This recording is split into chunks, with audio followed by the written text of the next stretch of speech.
بسم اللہ الرحمن الرحیم۔ السلام علیکم دوستوں، I'm ارید Saleem, welcome to my YouTube channel Novel Orchard. کیسے ہیں آپ سب لوگ؟ جی تو گائز آج ہم نے ریڈ کرنی ہے اپنے ناول کی ایپیسوڈ نمبر 3۔ اس سے پہلے اگر آپ نے میرے چینل کو سبسکرائب نہیں کیا تو سبسکرائب کر لیں، ساتھ میں بیل آئیکن پریس کر لیں تاکہ آنے والی ویڈیو آپ کو ملتی رہے۔ ویڈیو کو لائک شیئر کمنٹ کرنا نہ بھولیں۔ باقی چلتے ہیں ہم قسط کی طرف۔ چلو آج ساتھ ہی چلتے ہیں، تم کسی کو بتانا مت کہ میں یہاں کیا کر رہا تھا، وہ تھوڑا ہچکچاتے ہوئے بولا تھا۔ کیا کر رہے تھے؟ اچھا وہ جو سگریٹ پی رہے تھے، ڈونٹ وری میں کسی کو نہیں بتاؤں گا۔ وہ اس کی گھبراہٹ کو سمجھتے ہوئے فوراً اس کے ساتھ بائک پر سوار ہوا۔ میں بھی پیتا نہیں ہوں، بس کبھی کبھی دوست زبردستی پلا دیتے تو پھر دوستوں کے سامنے تھوڑا بہت کرنا پڑتا ہے۔ ہائی سوسائٹی کے لوگ، ویسے تم بھی تو ہائی سوسائٹی کے ہو۔ تم پیتے ہو سگریٹ؟ کبھی چھپ چھپا کر پیا ہو؟ وہ بائک چلاتے ہوئے اس سے باتیں بھی کر رہا تھا۔ ہاں میں نے بہت دفعہ پیا، وہ حقیقت بیان کرتا ہے اسے حیران چھوڑ کے۔ کیا سچ میں؟ یار تم ایسے لگتے تو نہیں ہو، وجہ سے خوش ہوا تھا جان کر۔ انہیں جو پیتا ہے تو سوچ بھی نہیں سکتا۔ پلیز جلدی چلو وجاہت، مجھے گھر جانا ہے بابا کے پاس۔ وہ اس کی بات کا کوئی خاص اثر نہ لیتے ہوئے بولا تو وجاہت نے بائک کی سپیڈ مزید تیز کر دی۔ چلو یار اچھی بات ہے، تم میرا کسی کو بتانا مت، میں تمہارا کسی کو نہیں بتاؤں گا، وہ بائک گھر کی حدود میں داخل کرتے ہوئے بولا تھا۔ تم میرا بے شک سب کو بتا دو، لیکن میں تمہارا یہ راز کبھی نہیں کھولوں گا، آئی پرومس یو۔ وہ بائک سے اترتا ہوا تیزی سے اندر داخل ہوا، جبکہ وجاہت آلریڈی گھر سے لیٹ ہو رہا تھا، اس لیے وہ دور سے ہی سومیا کو بائے کر کے وہاں سے جا چکا تھا۔ وہ تیزی سے اندر داخل ہوتے ہوئے بابا کو ڈھونڈ رہا تھا، جو خود بھی گھر سے باہر نکلنے کی تیاری کر رہے تھے۔ اسے آتے دیکھ کر وہ تیزی سے اس کی طرف بڑھے، جیسے جانتے ہو کہ وہ یہیں آ رہا ہے۔ وہ ان کے گلے سے لگا تو بابا نے بھی اسے اپنی باہوں میں بھرتے اپنے سینے میں چھپا لیا تھا۔ وہ لوگ بہت برے ہیں، ان لوگوں نے مجھے بہت ٹارچر کیا، آپ کو پتہ ہے ان لوگوں نے مجھے باندھ کر رکھا تھا، میں واپس نہیں جاؤں گا، انہوں نے مجھے مارا ہے، وہ بہت برے لوگ ہیں۔ وہ اپنے باپ کے سینے سے لگتا شکایتیں کر رہا تھا، جبکہ اسے اپنے ساتھ لگاتے ہوئے اسے اپنے ساتھ لیے صوفے پر بیٹھے تھے۔ بیٹا ہم نے جو بھی کیا آپ کی بھلائی کے لیے کیا، ہم آپ کے دشمن تھوڑی ہیں، آپ کو نشے سے دور رکھنے کے لیے سب کچھ ضروری ہے، اور آپ جیسے آپ ٹارچر کہہ رہے ہیں اسے ہم ٹریٹمنٹ کہتے ہیں۔ اسے اپنے بہت قریب سے مینیجر کی آواز سنائی دی۔ بابا یہ آدمی جھوٹ بول رہا ہے، بابا یہ آدمی صرف پیسے کے لیے نکلوانے کے لیے سب کچھ کرتا ہے، اس نے میرے سامنے قبول کیا، اس نے میرے سامنے کہا تھا کہ یہاں پر کوئی علاج نہیں ہوتا، وہ یہاں پر صرف امیر لوگوں کو لوٹا جاتا ہے۔ بابا میں سچ کہہ رہا ہوں، آپ کو مجھ پر یقین ہے نا؟ نکالیں نہیں یہاں سے باہر، بلکہ پولیس کو بلائیں، پولیس کے حوالے کریں انہیں۔ وہ اپنے باپ کے قریب ہوتا ان لوگوں کا اصل چہرہ اپنے باپ کو دکھانے کی کوشش کر رہا تھا، لیکن وہ تو پہلے اس کے باپ کو شیشے میں اتار چکے تھے۔ ان لوگوں کو پہلے اندازہ تھا کہ اس نے سیدھا اپنے گھر ہی جانا ہے، اس لیے وہ اس کے آنے سے پہلے اس کے نہ صرف گھر پہنچ چکے تھے بلکہ اس کے باپ کو بہت کچھ بتا بھی چکے تھے۔ آخر اتنے سالوں سے وہ انسٹیٹیوٹ چلا رہے تھے، کچی گولیں تو انہوں نے بھی نہیں کھیلی تھی، اور نہ ہی یہ سچویشن کوئی پہلی دفعہ ان کے سامنے آئی تھی، اور وہ یہ سب کچھ بہت بار دیکھ چکے تھے۔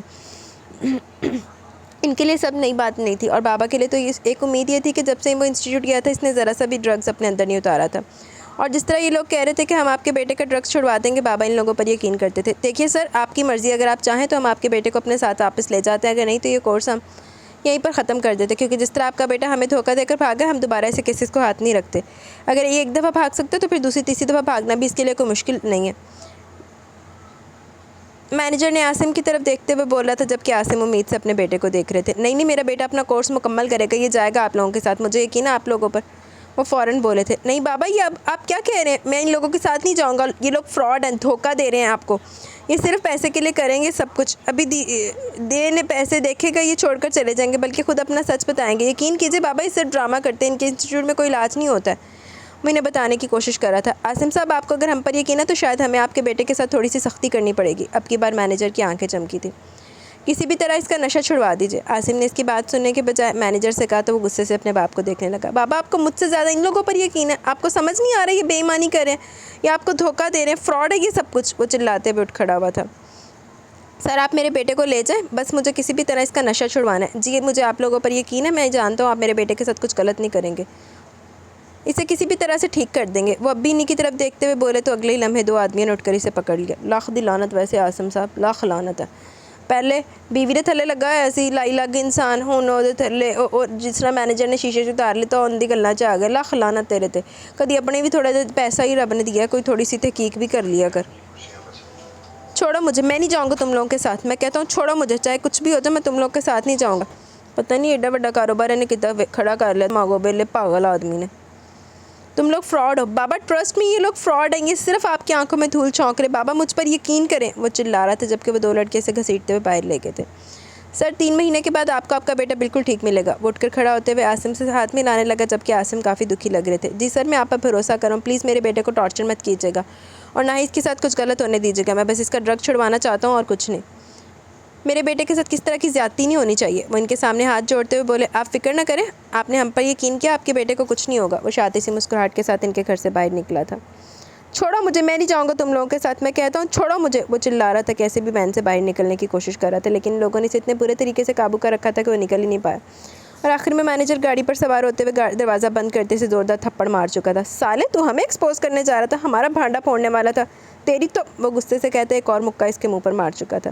بیٹا تیرا تو وہ حال ہوگا تو ساری زندگی یاد رکھے گا، تیرا باپ بھی تجھے بچا نہیں پائے گا، کیونکہ تیرے باپ کو صرف اور صرف تیرا نشہ چھڑوانا ہے۔ تیری زندگی میں کیا ہوگا اس چیز سے تو تیرے باپ کو کوئی لینا دینا ہی نہیں ہے، تو مرتا ہے یا جیتا ہے اس چیز سے کوئی مطلب نہیں۔ وہ اس کے منہ پر تھاڑتے ہوئے بول رہا تھا، جبکہ اس نے اب تک پھڑپڑانا نہیں چھوڑا تھا۔ وہ کیسے بھی اپنا آپ آزاد کروانا چاہتا تھا۔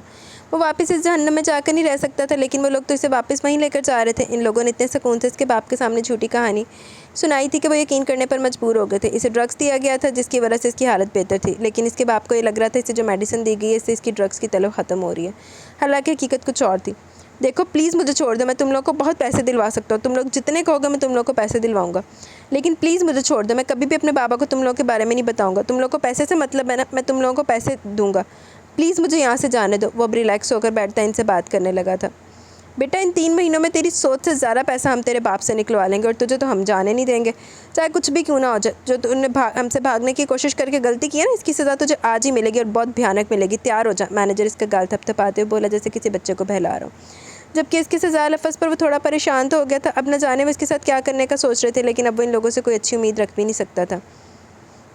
وہ اسے گھسیٹتے ہوئے گاڑی سے باہر نکال کر لے آئے تھے، جبکہ وہ اب تک پھڑپڑا رہا تھا، ان کی گرفت سے نکلنے کی کوشش کر رہا تھا۔ اس دفعہ وہ اسے اس کے کمرے میں چھوڑنے کے بجائے نیچے بیسمنٹ کی طرف لے کر گئے تھے۔ چھوڑو مجھے، یہ کہاں لے کر جا رہے ہو تم لوگ، میں کہہ رہا ہوں چھوڑو مجھے ورنہ اچھا نہیں ہوگا۔ وہ دھمکیاں دے رہا تھا، بس پیسے بھی اپنا آپ چھڑوا رہا تھا۔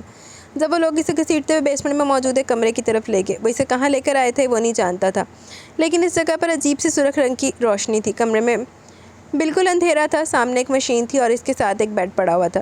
یہ تم مجھے کہاں لے کر آئے ہو، چھوڑو مجھے، میں کہتا ہوں چھوڑ دو مجھے، مجھے نہیں رہنا یہاں۔ وہ جیسے ان کی سزا کو سمجھ گیا تھا، اس لیے اپنا آپ چھڑوانے کی کوشش کرنے لگا۔ وہ بیڈ کے پاس نہیں جا رہا تھا، لیکن جبکہ وہ لوگ اسے گھسیٹتے ہوئے زبردستی بیڈ پر لاتے الیکٹریکل ہتھ کڑیوں سے اسے باندھ چکے تھے۔ اوئے ہوئے، میں لگتا ہے الیکٹرک شاک دینے لگے، لاکھ دلانا تیرے بابا دے اتے۔ پھر چھوڑو مجھے، دیکھو پلیز میرے ساتھ یہ سب کچھ مجھ کو مت کرو پلیز۔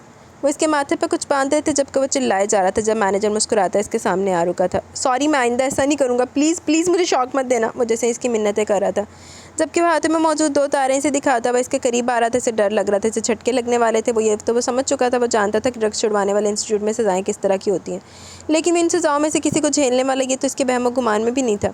دیکھو پلیز تم جو کہو گے میں کروں گا، پلیز پلیز مجھے شوق مت دینا۔ وہ منتیں کر رہا تھا، جبکہ وہ ایک آدمی ایک تار دوسری تار کے ساتھ جوڑتا ایک بجلی سے نکال کر اسے مزید ڈرا رہا تھا۔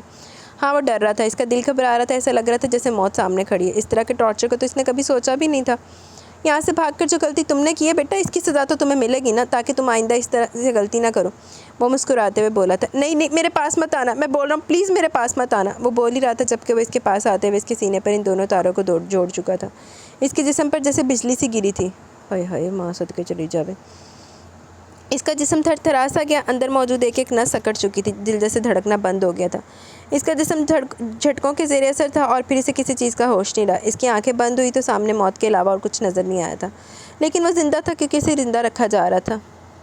پہلے بھی اس کے باپ نے کسی دوسرے کی باتوں پہ یقین کیا، اپنی اولاد کو چھوڑ دیا، اگنور کر دیا دوسروں کے سپرد کر کے، اور وہ ان حالوں میں پہنچا۔ اب لعنتی باپ پھر یہی کچھ کر رہا ہے، بغیرت انسان۔ اسے مار کر وہ اپنا کام خراب نہیں کر سکتے تھے، ہاں، لیکن 2 دفعہ الیکٹرک جھٹکوں میں غلطی کی وجہ سے وہ اپنے 2 پیشنٹ کو مار چکے تھے، اور بعد میں ڈرگز نہ ملنے کی وجہ سے وہ خودکشی کر لی کہہ کر کیس دبا دیا گیا۔ خیال رکھنا اس کا کچھ ہونا نہیں چاہیے، یہ جیک پاٹ ہے، جیک پاٹ خزانہ ہے ہمارے لیے، اور ہم اپنے خزانے کو کچھ ہونے نہیں دیں گے۔ ہلکے جھٹکے دیے میں نے، تم اس کے پاس رہنا، ایک لمحے کے لیے بھی اسے اکیلے مت چھوڑنا، بہت چلاک ہے، یہ پھر سے بھاگنے کی کوشش ضرور کرے گا۔ مینیجر الیکٹرک تارے وہیں پر پھینکتا ہوا باہر نکل گیا۔ تینوں تارا لگا نہیں، مر جاویں تو اتھے پھڑک کے، جبکہ وہ لوگ اسی حالت میں اس کے کمرے میں پھینک گئے تھے۔ اسے 3 دن کے بعد ہوش آیا، اس نے آنکھیں کھول کر پورے کمرے میں دیکھا، اس کا جسم پوری طرح سے ٹوٹ رہا تھا، جسم کے ایک ایک حصے میں درد ہو رہا تھا، عجیب سی بے چینی اس کے اندر تک سرایت کر گئی تھی۔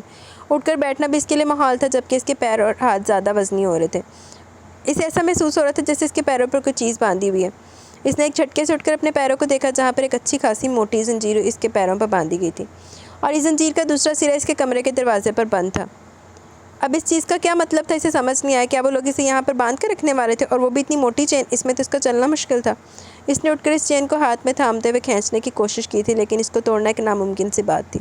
وہ اس کے دونوں ہاتھوں میں آسانی سے فٹ بھی نہیں ہو رہی تھی. وہ اتنی موٹی تھی کہ اس کے ساتھ چلنا خود کو اذیت دینے کے برابر تھا. اتنا ظلم تو قیدیوں پر نہیں کیا جاتا جتنا یہ لوگ ان پر کر رہے تھے. یہ سب کیا تھا؟ وہ کہاں پھنس گیا تھا؟ وہ بے چینی سے اپنے ہاتھ پیر مارنے لگا. وہ کیسے بے آزادی چاہتا تھا, یہ بے چینی اس کی برداشت سے باہر تھی. اس نے تیز تیز چین کو کھینچنا شروع کر دیا. یقیناً باہر یہ خبر جا چکی تھی کہ وہ ہوش میں آ چکا تھا.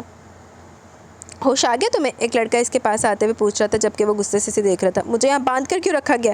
کھولو مجھے, یہ کیا طریقہ ہے؟ یہ بھاری ہے, میرے پیر میں درد ہو رہا ہے. اس نے اس طرح لڑکے کو دیکھتے ہوئے کہا, اور ساتھ ہی چین کو ایک طرف پھر سے کھینچنے لگا. لیکن وہ کون سا کھینچنے سے ٹوٹنے والی تھی؟ جو ان لوگوں کے ذرا سی بھی اس چیز کی فکر ہوتی, وہ تو بالکل بے فکر تھے ہر چیز سے. تمہاری غلطی ہے, تم نے یہاں سے بھاگنے کی کوشش کی. اب پھنس کے نا, یہی ہوتا ہے جب یہاں سے بھاگنے کی کوشش کرتا ہے. اسے بہت ساری سزائیں دی جاتی ہیں. میں تمہارے لیے صرف افسوس کر سکتا ہوں. کاش تم یہاں سے بھاگنے کی کوشش نہ کرتے تو یہ سب کچھ نہیں ہوتا تمہارے ساتھ. تمہاری آنکھوں کے نیچے ڈارک سرکلز ہیں, یہ یقیناً تمہاری خوراک نہ ملنے اور تمہیں الیکٹریکل جھٹکوں کی وجہ سے. فکر مت کرو, پچھلے 3 دنوں میں تمہیں ڈرگس کے انجیکشن لگائے گئے ہیں تاکہ تمہارے جسم پر کس طرح کا کوئی نشان نہ بنے. یہ لوگ ایسے ہی ہیں, سب کے ساتھ ایسے ہی کرتے ہیں. تم لوگ نہیں جانتے کہ یہاں سے بھاگنے کی کیا سزا ہے. اب ایسی غلطی مت کرنا. دیکھو مینیجر ابھی تھوڑی دیر میں آ رہا ہے, اس کے سامنے بالکل بھی غصہ مت ہونا, چلانا مت, ورنہ وہ تمہیں پھر سے الیکٹرک جھٹکے دے گا. اور تم جانتے ہو اس کی وجہ سے تم 3 دن سے بے ہوش تھے. وہ اسے جیسے اس کا حال بتا رہا تھا, جبکہ 3 دن کا سن کر وہ خود بھی حیران رہ گیا. مطلب ان لوگوں نے اس کی زندگی کے 3 دن برباد کر دیے تھے صرف اس کے بھاگنے کی وجہ سے. اسے جس طرح کے جھٹکے دیے جا رہے تھے, اس کی وجہ سے اسے ابھی تک اپنا جسم لرزتا ہوا محسوس ہو رہا تھا. اسے لگ رہا تھا کہ یہ سب کچھ اس کے ساتھ بس تھوڑی دیر پہلے کیا گیا. وہ اب تک اس چیز سے باہر نہیں نکل پایا تھا, لیکن وہ لوگ تو اس ہر چیز سے بے فکر تھے. اندر قدم رکھا تو وہ لڑکا ایک طرف ہو گیا, جبکہ اسے اپنے پاس آتے دیکھ کر اس کا دل ڈر سا گیا. جو کچھ ہو چکا تھا اس کے بعد وہ شاید ہی اس کے ساتھ کس طرح کی کوئی بدزبانی کرتا ہے یا اسے کچھ کہتا. وہ سچ مچ میں اس آدمی سے ڈر چکا تھا. اس کا خوف اس کے جسم میں بڑھ گیا تھا. وہ جانتا تھا یہ شخص کچھ بھی کر سکتا, اور اگر اسے دوبارہ الیکٹرک جھٹکے لگے تو وہ مر جاتا. اسے تو ایسا لگا تھا کہ موت اس کے سامنے ہے. اسے سب سے زیادہ غصہ اپنے باپ پر آ رہا تھا, جس نے اس پر یقین کرنے کے بجائے ان لوگوں پر یقین کیا جو انسان نہیں بلکہ حیوان تھے. کیسے ہو شاذل بیٹا؟ طبیعت کیسی ہے تمہاری؟ اب ٹھیک ہو نا؟ ہوش میں آنے کے بعد کیسا لگ رہا ہے تمہیں؟ جھٹکے کیسے لگے تھے؟ یقیناً بہت زور کے لگے ہوں گے. تو کیا میں سمجھوں کہ آج کے بعد تم ایسی حرکت دوبارہ نہیں کرو گے؟ وہ اندر داخل ہوتے ہوئے اس سے پوچھ رہا تھا, جبکہ شاذل کو اس سے خوف محسوس ہو رہا تھا. یہ انسان نہیں حیوان تھا. لعنت دم ماریا, تو ہی چٹکیاں دے نالی مرے. دور رہو مجھ سے, میرے پاس مت آنا پلیز. وہ اس کمرے میں آتے ہوئے بولا, اور مینیجر اس کا ڈر دیکھ کر سمجھ گیا کہ وہ شاذل پر یقین کر سکتا ہے کہ وہ دوبارہ ایسی کوئی حرکت نہیں کرے گا. میں نے پوچھا کہ دوبارہ بھاگنے کی کوشش کرو گے یا نہیں, اور جھٹکوں کی ضرورت ہے؟ وہ اس کے سامنے جھکتے ہوئے پوچھ رہا, تو شاذل کو مزید گھبراہٹ ہونے لگی تھی. نہیں, میں دوبارہ یہاں سے بھاگنے کی کوشش نہیں کروں گا. پلیز دوبارہ میرے ساتھ ایسا مت کرنا. وہ خوف کے زیر اثر بولا, تو مینیجر کہہ کے لگا کر ہنسا. میری جان, میں تم پر یقین کرتا ہوں, لیکن اتنا نہیں کہ تمہیں کھول دوں. جب مجھے یقین آ جائے گا کہ تم دوبارہ ایسی حرکت نہیں کرو گے تو تمہاری یہ بیڑیاں کھل جائیں گی. تب تک کے لیے سزا قبول کرو. وہ مسکراتے ہوئے بولا تھا. یہ بہت بھاری ہے, میرے پیر میں درد ہونے لگا. وہ بے بسی سے بولا. تمہاری سزا ہے شاذل, میرے بچے, تم نے غلطی کی, اور غلطی کی سزا دیتے ہیں نا, یہی سزا ملی ہے تمہیں کہ تمہیں تب تک انہی بیڑیوں میں قید رہنا پڑے گا جب تک مجھے تم پر یقین نہیں آ جاتا کہ تم دوبارہ ایسا نہیں کرو گے. اگر تم دوبارہ ایسا کرو گے تو اپنی سزا تم جانتے ہو. میرا نہیں خیال کہ انہی جھٹکوں کے زیر سے تم 3 دن تک اور بے ہوش رہنا چاہو گے. نہیں پلیز نہیں. وہ فوراً پیچھے ہٹتے ہوئے بولا, تو مینیجر نے بڑی محبت سے اس کے گال کو تھپتھپایا. نہیں میرے بچے, ڈرتے نہیں, اس طرح سے خوفزدہ نہیں ہوتے. ہم تمہارے دشمن تھوڑی ہیں, ہم تو تمہارے دوست ہیں. بس 3 مہینے تک تم ہمیں کوآپریٹ کرو, ہم تمہیں کریں گے. اچھے بچوں کی طرح ہماری ساری باتیں مانو اور اپنے گھر جاؤ, اپنے بابا کے پاس. ہم تمہارے راستے کی رکاوٹ تھوڑی ہیں. بس تم نے ہمارے لیے آسانی پیدا کرنی ہے, اور ہم تمہارے لیے آسانی پیدا کریں گے. وہ آہستہ سے سمجھاتے ہوئے کمرے سے باہر نکل کے جبکہ وہیں پرسکون سا بیٹھ گیا. اس کے پیر میں اچھا خاصا درد ہو رہا تھا, لیکن پھر بھی وہ مجبور تھا یہ سزا سہنے کے لیے, کیونکہ یہاں پر بے بس تھا. وہ 3 دن سے یہاں پر بندھا ہوا تھا. نہ دن کا ہوش تھا, نہ رات کا ہوش تھا. بس وقت پر آ کر اسے کھانا دیا جاتا. واش روم اس کے کمرے کے اندر ہی تھا, جہاں پر دروازہ بند کرنے کی اجازت نہیں تھی. اس نے کبھی اپنے آپ کو اتنا بے بس اور مجبور محسوس نہیں کیا تھا. وہ یہاں پر محسوس کر رہا تھا. وہ خود کو اس مصیبت سے نکال بھی نہیں پا رہا تھا, نہ ہی وہ کچھ کر پا رہا تھا. اور یہ سب کچھ ہوا تھا اس کے اپنے باپ کی وجہ سے. وہ کتنی مشکل سے اپنے باپ کے پاس پہنچا تھا, لیکن اس کے باپ نے کیا کیا؟ کسی بوجھ کی طرح اپنے سر سے اتار کر پھینک دیا, جیسے وہ اس کا بیٹا ہے ہی نہیں, اور وہ صرف اور صرف اسے نشے سے دور کرنا چاہتا تھا. اسے کوئی مطلب نہیں تھا اس کا بیٹا اس کے بعد زندہ بچتا یا مر جاتا. اسے صرف اور صرف یہ نشہ چھڑوانا تھا. اپنے بیٹے سے تو جیسے اس کا کوئی واسطہ ہی نہیں تھا. اس نے فیصلہ کر لیا کہ اب چاہے کچھ بھی کیوں نہ ہو جائے, وہ کبھی بھی اپنے باپ کے پاس واپس نہیں جائے گا, کیونکہ اس کے باپ نے خود اسے اس جہنم کے حوالے کیا تھا. اب ساری زندگی اس کا باپ اس کی شکل دیکھنے کے لیے ترسے گا, لیکن وہ واپس اس کے پاس نہیں جائے گا, چاہے کچھ بھی کیوں نہ ہو جائے. وہ واپس اس گھر میں قدم نہیں رکھے گا جہاں اس کے باپ نے لوگوں کے حوالے کر کے اسے نکالا تھا۔ اگر اس کے باپ کو اس کی ضرورت نہیں تھی تو اب سے وہ بھی اپنے باپ کے لیے کبھی واپس نہیں جانے والا تھا۔ اس نے خود سے جہنم میں ڈالا تھا، تو اب جب تک وہ اسے اس بات کا احساس نہ ہو جائے کہ اس نے اپنے بیٹے کے ساتھ کیا کیا، واپس اپنے باپ کو اپنی شکل نہیں دکھانے والا تھا۔ سنڈے سارا دن وہ اسے فون کرتا رہا تھا، لیکن اس نے فون نہیں اٹھایا۔ اسے صاف کہہ دیا کہ وہ اپنے باپ سے بات نہیں کرے گا، حالانکہ وقفے سے سارا دن فون کالز آتی رہی تھی۔ پھر مینیجر نے یہ کہہ کر بات سنبھالی کہ شاید آپ کا بیٹا آپ سے خفا ہے، ہم اسے منانے کی کوشش کریں گے، انشاءاللہ نیکسٹ ویک وہ آپ سے بات ضرور کرے گا۔ اور پھر عاصم کو اس بات کا یقین بھی دلایا گیا کہ اس کا بیٹا یہاں پر بالکل ٹھیک ہے، اسے یہاں پر کوئی تکلیف نہیں ہے اور وہ نشہ چھوڑنے کی پوری کوشش کر رہا ہے، اور بس اس کا باپ اسی غلط فہمی میں اپنے بیٹے کو ہمیشہ کے لیے کھو چکا تھا۔ دوجیاں دی گلاں تے لگو گے تو پھر اداں تے ہوندا ہی اداں دے کماں دے وچ۔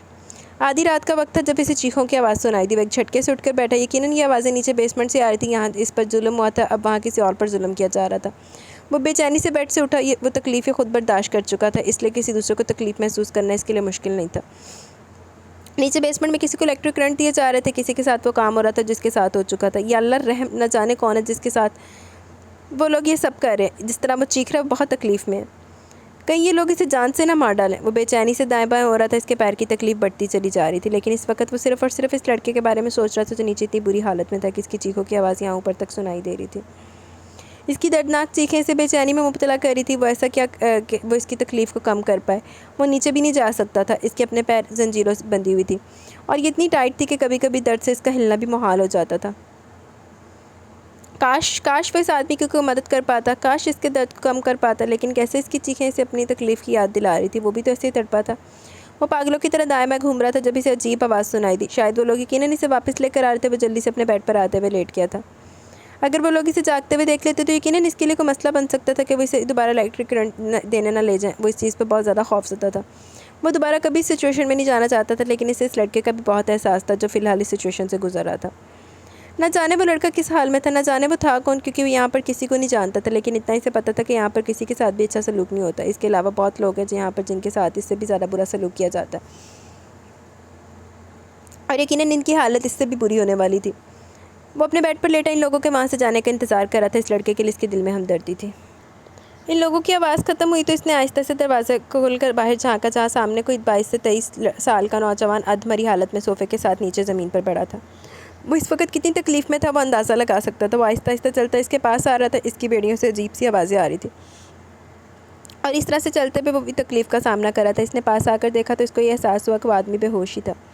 وہ آنکھیں کھولے اسے دیکھ رہا تھا جیسے اسے مدد کے لیے بلا رہا ہو۔ اس کی بیڑیاں کافی فاصلے پر ہی ختم ہو گئی تھی۔ وہیں زمین پر بیٹھ کر اس کی حالت دیکھنے لگا۔ سوری، میں تمہاری کوئی مدد نہیں کر سکتا۔ اسے سچ میں برا لگ رہا تھا۔ اس کا چہرہ حد درجہ سرخ تھا جبکہ آنکھیں وحشت ٹپکا رہی تھی۔ تم سے کیا گلا؟ تم بھی تو میری طرح قیدی ہو، وہ بڑی مشکل سے بول پایا تھا، جبکہ اس کا لفظ قیدی اس وقت اپنی حالت کو بیان کرتے اسے بالکل ٹھیک لگا تھا۔ ہاں، وہ لوگ یہاں قیدی تھے۔ تمہاری حالت بہت زیادہ خراب لگ رہی ہے۔ وہ اس کے پاس جا بھی نہیں پا رہا تھا، لیکن اسے اس پر ترس بھی آ رہا تھا۔ بہت بری حالت میں تھا۔ مجھے سینے میں بہت زیادہ تکلیف محسوس ہو رہی ہے، ایسا لگ رہا ہے جیسے میں مر جاؤں گا۔ وہ بات نہیں کر پا رہا تھا، بہت مشکل سے بول رہا تھا۔ اسے اس کی حالت کا سوچتے ہوئے بھی خوف سا محسوس ہو رہا تھا۔ وہ صرف اس کے لیے دعا کر سکتا تھا اور کچھ بھی نہیں۔ مجھے لگتا ہے ان لوگوں کو واپس بلانا چاہیے، اس طرح سے تو تم مر سکتے ہو۔ تمہیں کسی اچھے ڈاکٹر کی ضرورت ہے، اور میں یہاں بیٹھے بیٹھے تمہارے لیے کچھ نہیں کر سکتا۔ مجھے لگتا ہے ہمیں ان لوگوں کو واپس بلا لینا چاہیے، ورنہ تمہاری حالت مزید خراب ہو سکتی ہے۔ اور پریشانی سے بتانے لگا جب اس نے نفی میں سر ہلایا۔ نہیں، خدا کے لیے ایسا مت کرنا، میں مزید ٹارچر برداشت نہیں کر سکتا۔ پہلے مجھے بہت زیادہ تکلیف ہے۔ وہ درد سے گھبراتے ہوئے بولا، تمہاری حالت بگڑ جائے گی، پلیز سمجھنے کی کوشش کرو۔ اتنی بری حالت میں تمہیں ٹارچر کیوں کریں گے؟ مجھے لگ رہا ہے اس طرف کوئی آ رہا ہے، اس نے کسی کی آواز محسوس کرتے ہوئے کہا تھا، جبکہ مینیجر کے خوف سے فوراً وہاں سے اٹھ بھی گیا تھا۔ اس لڑکے نے بھی اسے جانے کا اشارہ کیا۔ کمرے میں آنے کے بعد اسے ہرگز پتہ نہیں تھا کہ کیا ہوا۔ وہ آتے سونے کے لیے لیٹ گیا۔ باہر سے کافی دیر آوازیں آتی، لیکن وہ نہیں جانتا تھا کہ باہر کیا ہو رہا ہے۔ بہت ظلم ہو رہا ہے بیچاروں کے ساتھ، بچوں کے ساتھ بہت زیادہ ظلم ہو رہا ہے۔ صبح وہ اپنے بیڈ پر لیٹا ہوا تھا جب اسے نشہ دینے کے لیے ان کا ایک آدمی آیا تھا۔ اس کا پیر دیکھتے وہ کافی پریشان ہوا تھا، وہیں سے باہر نکل گیا جبکہ کھانے کی پلیٹ اپنی طرف کھینچتے ہوئے کھانا شروع کر چکا تھا، کیونکہ اسے بھوک لگ رہی تھی۔ اسے صبح کھانا دیا جاتا تھا، پھر رات کو کھانا دیا جاتا تھا۔ دوپہر میں کبھی نہ یہاں کسی نے کھانا کھایا تھا، اور نہ ہی اس نے کبھی کسی کو کھاتے دیکھا تھا، اور بیچ میں سے ایک وقت کی بھوک نے اسے کھانے کی قدر سکھا دی تھی۔ اب وہ کس طرح کے نخرے نہیں کرتا تھا، آرام سے کھانا کھا لیتا تھا۔ یہاں رہتے ہوئے اسے تقریباً 11 دن ہو چکے تھے، اور بس یہ 3 مہینے ختم ہونے کا انتظار کر رہا تھا، اور پھر اس نے چلے جانا تھا کیونکہ یہاں پر اس کا کوئی علاج نہیں ہو رہا تھا، بلکہ وقت پر اسے ڈرگس کے انجیکشن لگائے جا رہے تھے تاکہ اس کی حالت خراب نہ ہو، اور جب تک وہ واپس گھر جاتا تب تک بالکل ٹھیک رہے۔ تمہارے پیر پر تو زخم بنتا جا رہا ہے، رکم مینیجر کو جا کر بتا تو تمہارے پیر کی حالت ہی خراب ہو رہی ہے۔ وہ اس کے پیر کا معائنہ کرتے ہوئے بولا تھا، جبکہ وہ بالکل بے فکری سے آرام سے بیٹھا اپنا کھانا کھا رہا تھا، جیسے بات اس کے بارے میں نہیں کسی اور کے بارے میں کی جا رہی ہو۔ جبکہ وہ لڑکا تھوڑی دیر کے بعد باہر جا چکا تھا، اسے اس رات والے لڑکے کا خیال اور واپس باہر نہیں گیا تھا، اور نہ ہی اس نے اس لڑکے کو دیکھنے کی کوشش کی تھی۔ آوازیں بند ہو جانے کے بعد اسے نیند آ گئی تھی۔ نہ جانے وہ لڑکا کیسا ہوگا، کس حالت میں ہوگا، زندہ بھی ہوگا یا شاید مر چکا ہوگا، اور اگر مر گیا ہوا تو یہ لوگ تو کانوں کان اس کی چیز کی کسی کو خبر بھی نہیں ہونے دیں گے۔ کتنے سفاک و ظالم تھے یہ لوگ، انہیں کسی کی جان کی کہاں پرواہ تھی۔ ان لوگوں کے لیے کسی کی زندگی ختم کر دینا تو جیسے ان کا کوئی کام تھا، کوئی پیشہ تھا، اور اگر وہ زندہ ہوا تو شاید اسی کی حالت میں ہوگا۔ 3-4 دن تک بے ہوش رہے گا۔ نہیں، وہ ہوش میں تھا، اس نے یاد کیا تھا، ہاں وہ ہوش میں تھا اور کافی کچھ سمجھ رہا تھا۔ شاید اس کے ساتھ پہلی دفعہ نہیں ہوا تھا، یا پھر اس میں اتنی طاقت تھی کہ وہ ان کرنٹ کو آسانی سے جھیل سکتا تھا۔ وہ لڑکا جو تھوڑی دیر پہلے باہر گیا تھا، وہ اندر آتے ہوئے اس کے پیر کے پاس قریب بیٹھتا اس کی بیڑیاں کھولنے لگا، جبکہ وہ رسپانس دیے بغیر اپنا کام کر رہا تھا، لیکن تھوڑی دیر کے بعد اسے اپنے پیر پر راحت محسوس ہوئی تھی، اس کی بیڑیاں کھل چکی تھیں۔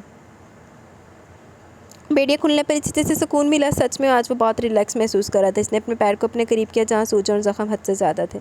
اب یہاں سے بھاگنے کی کوشش مت کرنا، ورنہ اس سے زیادہ بڑی بیڑیاں باندھ دی جائیں گی، قید ہو جاؤ گے زندگی بھر کے لیے، وہ آدمی سے دھمکی دے رہا تھا، جبکہ وہ بدلے میں بنا کچھ بولے سر جھکائے اپنے پیر کو دیکھ رہا تھا۔ اسے اپنے پیر میں پچھلے 11 دن سے اتنی زیادہ تکلیف رہی تھی کہ اب آزادی ملنے کے بعد اسے کوئی تکلیف محسوس نہیں ہو رہی تھی، حالانکہ اس کا اتنا بڑا زخم سامنے آ چکا تھا۔ وہ اپنے پیر کو قریب کے اس کی حالت دیکھ رہا تھا، جبکہ اس کے ساتھ بیٹھا لڑکا اس کے پیر کی ڈریسنگ کر رہا تھا۔ جب اس کا دھیان سامنے والے کمرے کی طرف گیا جہاں دروازے کے باہر وہی لڑکا کھڑا تھا اور اس کے پیروں میں بھی بیڑیاں بندھی ہوئی تھیں، اس نے انگوٹھے کے اشارے سے اسے پوچھا تھا کہ وہ ٹھیک ہے یا نہیں، جبکہ وہ مسکرا کر صرف ہاں میں سر ہلا گیا تھا۔ اسے سمجھ نہیں آیا رات کو اس کی حالت اتنی خراب تھی تو اب وہ اتنا ریلیکس کیسے کھڑا۔ یہاں موجود سب لوگ نشہ کرتے ہیں کہ اس نے اپنے پاس بیٹھے لڑکے سے پوچھا تھا جو اس کے پیر کا معائنہ کر رہا تھا۔ ہاں تقریباً سبھی لوگ نشہ کرتے ہیں، تبھی تو یہاں ہے۔ خیر تم اپنے پیر کا خیال رکھنا، بیڑیاں ہم کھول چکے، لیکن اس کا یہ مطلب نہیں کہ تم اپنی مرضی کے مالک بن گئے ہو۔ میں شام کو پھر سے آؤں گا تمہارے پیر پر پٹی باندھنے کے لیے، ایسا کچھ مت کرنا جس سے تمہارے پیر کی حالت خراب ہو، وہ اسے بتا رہا تھا، جبکہ اس کا سارا دھیان سامنے پار اس لڑکے پر تھا۔ اس لڑکے کے پیر پر بھی بیڑیاں بندھی ہوئی تھی، یقیناً اس نے بھی بھاگنے کی کوشش کی تھی۔ یہاں پر کتنے پیشنٹ ہیں؟ اس نے پھر سے سوال کیا۔ تمہیں ڈال کر ٹوٹل 17 لڑکے ہیں اور سبھی مینیجر کے کنٹرول میں، یہاں ہر کوئی مینیجر کی بات مانتا ہے، اس کی مرضی کے خلاف یہاں کا پتہ بھی نہیں ہلتا۔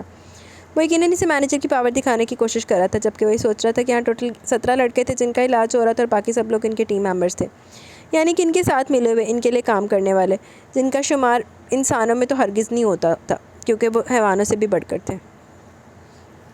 واقعی حیوان ہیں، درندے ہیں۔ اس لڑکے کے چلے جانے کے بعد وہ آہستہ آہستہ قدم اٹھاتا باہر آیا تو دیکھا کہ مینیجر کا خاص آدمی سامنے کھڑا تھا، لیکن اس نے کسی طرح کا کوئی رسپانس نہیں دیا۔ جبکہ وہیں کرسی گھسیٹ کر بیٹھا تو تھوڑی دیر کے بعد کل رات والا لڑکا اس کے پاس آ کر بیٹھ گیا۔ ہائے کیسے ہو تم؟ اب کی طبیعت کیسی ہے؟ تم بہتر لگ رہے ہو پہلے سے، اس نے مسکراتے ہوئے اس سے کہا تو وہ بھی مسکرایا تھا۔ ہاں میں بہتر لگ رہا ہوں کیونکہ میں کافی بہتر ہوں، کل رات سے تو کافی بہتر ہوں۔ یہ تیسرا اٹیک تھا اور یہ تیسرے والے کرنٹس کافی ہلکے دیے گئے تھے، وہ بڑے مزے سے بتا رہا تھا۔ کیا تمہیں تیسری دفعہ کرنٹ دلائے گئے ہیں؟ کیا تم 3 دفعہ بھاگنے کی کوشش کر چکی ہو؟ بے یقینی سے پوچھ رہا تھا، جبکہ وہ کندھے اچکا گیا۔ میرا ارادہ ایک دفعہ پھر سے جانے کا ہے، کب جاؤں گا یہ میں تمہیں نہیں بتاؤں گا۔ کہیں تم نے لوگوں کے سامنے اپنا پوائنٹس بڑھانے کے لیے بتا دی تو میرا پروگرام تو بڑھ گیا نا، وہ اور بالکل پرسکون انداز میں بول رہا تھا۔ کیا مطلب تم پھر سے بھاگنے والے ہو؟ تمہارا دماغ خراب ہے کیا؟ 3 دفعہ تمہیں کرنٹس لگ چکے، تم کیوں اپنی زندگی داؤ پر لگا رہے ہو؟ تمہیں ڈر نہیں لگتا کیا کرنٹ سے؟ وہ سچ مچ میں حیران تھا۔ اس لڑکے کی باتوں پر، اس کے انداز پر بالکل بے خوف قسم کا لڑکا تھا، اور یہاں تک کہ وہ دوبارہ بھاگنے کی بات کر رہا تھا۔ دیکھو مسٹر، ہم یہاں پر جو رہ رہے ہیں نا، یہ قید بھری زندگی گزار رہے ہیں، اس سے بہتر ہے کہ مر جائیں، اسی لیے میں یہاں سے بھاگ جانا چاہتا ہوں۔ بے شک یہ لوگ مجھے کرنٹ لگا لگا کر مار دیں، لیکن میں یہاں ان کی قید میں رہ کر اپنی زندگی برباد نہیں کر سکتا۔ یا تو یہاں سے بھاگ کر کہیں دور چلا جاؤں گا یا پھر یہ لوگ مار ڈالیں گے۔ کچھ تو ہوگا نا، کم از کم اس قید سی زندگی سے آزادی تو ملے گی نا۔ تمہیں پتہ ہے میرے گھر والوں نے تو بس جان چھڑائی ہے، مجھ سے کوئی پیار نہیں کرتا، مجھ سے 1-2 دفعہ غلطی سے ڈرگز لے لی تھی اور میں نے اپنے دوستوں کی پارٹی میں، اور پھر مجھے اس چیز کی عادت لگ گئی۔ اب میں یہ چھوڑ نہیں سکتا، اور ان لوگوں نے مجھے یہاں پر آ کر پھینک دیا۔ میں ایک نشئی قسم کا بندہ ہوں، لگتا ہے تمہارے ساتھ بھی کچھ ایسا ہی ہوا ہے۔ وہ اس کی طرف دیکھتے ہوئے پوچھنے لگا تو شازن نے فوراً نفی میں سر ہلایا تھا۔ نہیں دوست، میری کہانی تم سے ذرا الگ ہے۔ مجھے کڈنیپ کیا گیا تھا، بچپن میں ان لوگوں نے مجھ پر ڈرگز ایکسپیریمنٹ کیے تھے، جس کی وجہ سے مجھے ڈرگز میڈیسن دی گئی ہیں، اور اس کے بعد مجھے عادت لگ گئی۔ اوہ تمہارے ساتھ تو بہت برا ہوا۔ نام نہیں بتایا تم نے اپنا؟ وہ اب اس سے جان پہچان بڑھانے لگا۔ میرا نام شازل ہے اور یہاں پر مجھے میرے بابا نے ایڈمٹ کروایا۔ میرے بابا کو دھوکہ دیا گیا، وہ جانتے نہیں یہاں میرے ساتھ یہ سب کچھ ہو رہا ہے، لیکن میں ان سے ناراض ہوں۔ میں نے ان کو سب کچھ بتانے کی کوشش کی تھی، لیکن مجھ پر یقین کرنے کے بجائے انہوں نے ان لوگوں پر یقین کیا۔ انہیں لگتا ہے کہ یہ لوگ میری زندگی ٹھیک کر سکتے ہیں، مجھے ایک اچھی زندگی دے سکتے ہیں۔ خیر تمہارا نام کیا اور تم یہاں کیسے پہنچے؟ وہ اب اس سے پوچھنے لگا۔ چلو کوئی تو ملا تھا جس سے وہ بات کر سکتا تھا۔ میرا نام اسد ہے اور میں یہاں پر ایسے پہنچا جیسے تم پہنچے۔ میرے گھر والوں نے مجھے یہاں پر لا کر پھینک دیا اور ان لوگوں کو پتہ بھی نہیں ہے کہ یہاں میرے ساتھ کیا ہو رہا ہے۔ اور یقین کرو یہاں پر جتنے بھی لوگ ہیں نا، ان کے ساتھ کیا ہو رہا ہے اس چیز سے ان کے گھر والوں کو کوئی مطلب نہیں ہے۔ بس ان لوگوں نے پیسے دیے ہیں اور یہ لوگ دونوں ہاتھوں سے لوٹ رہے ہیں۔ لیکن میں یہاں نہیں رہوں گا، یہاں سے بھاگ جاؤں گا، بہت دور بھاگ جاؤں گا، اپنے گھر والوں کی پہنچ سے بھی بہت دور چلا جاؤں گا۔ ان لوگوں کو لگتا ہے کہ یہ لوگ مجھے یہاں پہ قید کر سکتے ہیں، لیکن ایسا نہیں ہوگا۔ یہاں اتنی دور بھاگ جاؤں گا کہ کوئی بھی مجھے نہیں پکڑ نہیں پائے گا۔ تم میرے ساتھ بھاگو گے؟ وہ بات کرتے کرتے اچانک اس سے پوچھنے لگا، جس پر شاذل نے فوراً نفی میں سر ہلایا تھا۔ اس کی بزدلی دیکھ کر وہ ہنس دیا تھا۔ کیا ہوا؟ کرنٹ سے ڈر لگتا ہے؟ لیکن ایک بات بتاؤں، جب تک تم یہاں رہو گے نا، یہ کرنٹس دے دے کے تمہیں پاگل کر دیں گے۔ یہ پہلی دفعہ نہیں ہوا، ہم سے پہلے بھی نہ جانے کتنے لوگوں کو یہ جان سے مار چکے ہیں۔ کیا تم یہاں پر ایسی موت مرنا چاہتے ہو؟ میں تو ہرگز نہیں مرنا چاہتا۔ میں یہاں سے بھاگ جاؤں گا اور دیکھنا میں جلدی یہاں سے نکل بھی جاؤں گا۔ بعد میں میری بہادری کے قصے سننے سے بہتر ہے کہ میرے ساتھ ہی چلو۔ اگر پکڑے گے تو؟ اس نے ڈرتے ہوئے پوچھا تھا۔ تو کرنٹ لگیں گے اور کرنٹ لگانے کے بعد پھر سے 4-5 دن کے لیے بیڑیوں میں باندھ دیں گے اور پھر موقع دیں گے اور ہم پھر سے بھاگنے کی کوشش کریں گے۔ پھر سے پکڑیں گے تو پھر سے بھاگنے کی کوشش کریں گے۔ ہمت نہیں ہاریں گے، ایک نہ ایک دن تو یہاں سے نکل ہی جائیں گے۔ اسد کے ارادے بہت بلند تھے، جبکہ وہ صرف اس کی باتیں سن کر حیران ہو رہا تھا۔ رات 2 بجے کا وقت تھا جب اسے اپنے کمرے کے دروازے پر ہلکی سی دستک محسوس ہوئی۔ اس نے پریشانی سے دروازے کی طرف دیکھا۔ اتنی رات کے کون آ سکتا ہے؟ وہ ابھی تک نیند سے نہیں اترا تھا۔ رات کو اسے نیند دیر سے آتی تھی۔ اس کے دروازے کی طرف دیکھا تو سامنے سے اسد کھڑا نظر آیا، جو اسے باہر آنے کا اشارہ کر رہا تھا۔ اس کے پیر پر کس طرح کی کوئی بھی بیڑی نہیں تھی، شاید وہ بھاگنے کی مکمل تیاری میں تھا۔ اس کے بلانے پر فوراً اٹھ کر اس کے پاس چلا گیا تھا۔ دیکھو، ڈرنے یا گھبرانے کی ضرورت نہیں۔ اگر ہم یہاں سے بھاگ نکلتے تو بہت فائدہ ہونے والا ہمارا۔ زندگی آزاد ہو جائے گی، جس طرح چاہیں گے ویسے گزاریں گے۔ اتنا تو مجھے پتہ کہ تم بھی یہاں سے باہر نکلنا چاہتے ہو۔ یہ موقع بار بار نہیں ملنے والا۔ اگر پکڑے گے تو کرنٹ لگا دیں گے۔ 4-5 دن فکر مت کرو، جان سے نہیں ماریں گے وہ ہمیں، چاہے کچھ بھی کیوں نہ ہو جائے۔ بہت پیسے دیتے ہیں ان کو ہماری فیملی والے۔ اگر مر گئے نا تو پورا حساب لیں گے اور وہ لوگ۔ فکر مت کرو، چاہے کچھ بھی ہو جائے، جان سے ختم نہیں کریں گے یہ لوگ ہمیں۔ بالکل ریلیکس ہو کر باہر آؤ۔ وہ اسے باہر آنے کا اشارہ کرتے ہوئے پورے یقین سے بولا تو وہ بھی آہستہ سے اٹھ کر اس کے پیچھے کمرے سے نکل گیا تھا۔ ہر طرف خاموشی چھائی ہوئی تھی، یہاں پر دور دور تک کوئی بھی نہیں تھا۔ سب لوگ آرام سے اپنی اپنی نیند لے رہے تھے۔ وہ اس کے پیچھے پیچھے چلتا اس انسٹیٹیوٹ سے باہر نکلا۔ یہ دیوار دیکھ رہا نا، اس دیوار کے باہر آزادی ہے، ہماری زندگی ہے۔ چل اس دیوار کو پھلانگ کر اپنی زندگی حاصل کرتے ہیں۔ وہ دیوار پر چڑھتے ہوئے اس کی طرف اپنا ہاتھ بڑھا چکا تھا، جسے شاذل نے فوراً ہی تھام لیا۔ اس نے اسے کھینچتے ہوئے دیوار کے اوپر چڑھایا، بس اب دوسری طرف چھلانگ لگانی تھی، لیکن اس سے پہلے کہ وہ چھلانگ لگاتے باہر شور مچ چکا تھا۔ اسد نے گہرا سانس لیا۔ اگلی دفعہ اس سے بہتر کوشش کریں گے، وہ اپنے چہرے پر ٹارچ کی روشنی پڑتے دیکھ کر بولا، جبکہ شاذل کو آنے والے وقت سے خوف محسوس ہو رہا تھا، کیونکہ وہ پکڑے جا رہے تھے اور اب ان کے ساتھ وہی ہونا تھا جو پہلے ہو چکا تھا۔ اندر سے چیخوں کی آواز سنائی دے رہی تھی، وہ دونوں چلا رہے تھے۔ درد جیسے ان کی رگ رگ میں سرایت کر گیا تھا، لیکن لوگوں کو شاید ان پر رحم آنا تھا نہیں۔ انہیں اس دفعہ جو کرنٹس دیے گئے تھے وہ کافی زیادہ ہیوی تھے۔ ان ہیوی کرنٹس کی وجہ سے وہ اپنے ہوش و حواس کھو بیٹھے، لیکن ان لوگوں کو واپس ان کے کمرے میں پھینک دیا گیا۔ اب ان کو کتنے دن تک بے ہوش رہنا تھا شاید ہی کوئی جانتا تھا۔ ظلم و ستم کی انتہا ہوئی پڑی ہے۔ آج کافی دنوں کے بعد اسے ہوش آیا تھا، وہیں سب کچھ بھی نہیں بدلا تھا۔ انہیں کرنٹس دے کر انہیں سزا دی گئی تھی اور اب بس اس موضوع کو بھی ختم کر دیا گیا تھا۔ تمہارے باپ کا فون آئے تو اچھے سے بات کرنا اپنے باپ سے، کیونکہ تمہارے باپ نے کافی دن سے تم سے بات نہیں کی۔ وہ تم سے بات کرنے کے لیے کافی زیادہ بے چین ہے، بے قرار ہے، اور تمہیں بھی اب اس سے بات کرنی چاہیے۔ بس بہت ہو گیا، اب بس یہ ناراضگی والے ڈرامے ختم کرو۔ تمہاری وجہ سے ہمارے لیے بھی بہت زیادہ مسئلہ پیدا ہو رہا ہے۔ آج خود مینیجر سے ملنے کے لیے اس کے کمرے میں آیا تھا، جبکہ وہ آرام سے بیڈ پر لیٹا جیسے ہر چیز سے فری ہوا بیٹھا تھا۔ وہ مینیجر کی کسی بات پر دھیان ہی نہیں دے رہا تھا۔ اگر بات نہیں کروں گا تو کیا کرو گے؟ کرنٹس لگاؤ گے؟ پھر مارو گے؟ پیٹو گے؟ کیا کرو گے؟ جو کرنا کر لو، آئی ایم ناٹ انٹرسٹڈ۔ اور سنو، اب مجھے کرنٹ سے ڈر نہیں لگتا۔ وہ بےحد پرسکون انداز میں بیڈ پر لیٹا ہوا اس سے کہہ رہا تھا۔ دیکھو، تم ہمارے لیے مسئلے پیدا کر رہے ہو، وہ اسے سمجھاتے ہوئے بولا تھا۔ میں اس دنیا میں آئے مسئلے پیدا کرنے کے لیے، جاتے جاتے یہ زنجیر ذرا ٹائٹ کر جو، میرا ارادہ پھر سے بھاگنے کا۔ وہ اسے دیکھتے ہوئے بولا تو مینیجر نے اسے گھور کر دیکھا، لیکن اب اسے پرواہ نہیں تھی، اس کے اندر سے ہر طرح کا ڈر ختم ہو چکا تھا۔ ایسا ہی ہوتا ہے انسان کو، جس چیز سے خوف ہوتا ہے، جب وہ انسان اسے 1-2 دفعہ گزر جاتا ہے پھر وہ ڈر ختم ہو جاتا ہے۔ تم اندازہ نہیں لگا سکتے میں تمہارے ساتھ کیا کر سکتا ہوں۔ وہ اسے ڈرا رہا تھا، جبکہ اس کی بات پر شاذل کہکا لگا کر ہنسا۔ کیا تم مجھے جان سے مارنے کا رسک لے سکتے ہو؟ کیا میرے باپ کے سامنے میری لاش لا سکتے ہو؟ یہ گیدڑ بھپکیاں نا کسی اور کو دینا، میں نہیں ڈرتا ان سے۔ رکھو مجھے یہاں قید، بے شک رکھو، لیکن مجھے آزاد کرنے کی غلطی مت کرنا، کیونکہ جب میں یہاں سے جاؤں گا نا تب تمہارا یہ انسٹیٹیوٹ جڑ سے ختم ہو جائے گا۔ میں فنش کروں گا اسے بھی اور تمہیں بھی۔ وہ اسے کہتے ہوئے آنکھیں موند چکا تھا، جبکہ وہ اسے غصے سے بس دیکھتا رہ گیا تھا۔ وہ لوگ پریشان تھے، آخر چل کے رہا تھا، شاذل کا ڈر ختم ہو چکا تھا اور جس طرح سے وہ بے خوف نظر آتے تھے، نہیں یقین تھا وہ جلدی دوبارہ یہ حرکت کرنے والا اور اس سے زیادہ نقصان بھی نہیں پہنچا سکتے تھے، کیونکہ شاذل کے خلاف وہ کچھ بھی نہیں کر سکتے تھے، ورنہ مسئلہ ان کے لیے پیدا ہوتا۔ شاذل کے نام پر بہت پیسے آ رہے تھے، وہ ہرگز ان پیسوں پر رسک نہیں لے سکتے تھے، وہ شاذل کو نقصان نہیں پہنچا سکتے تھے، لیکن اسد کو اس سے کاموں سے روک ضرور سکتے تھے۔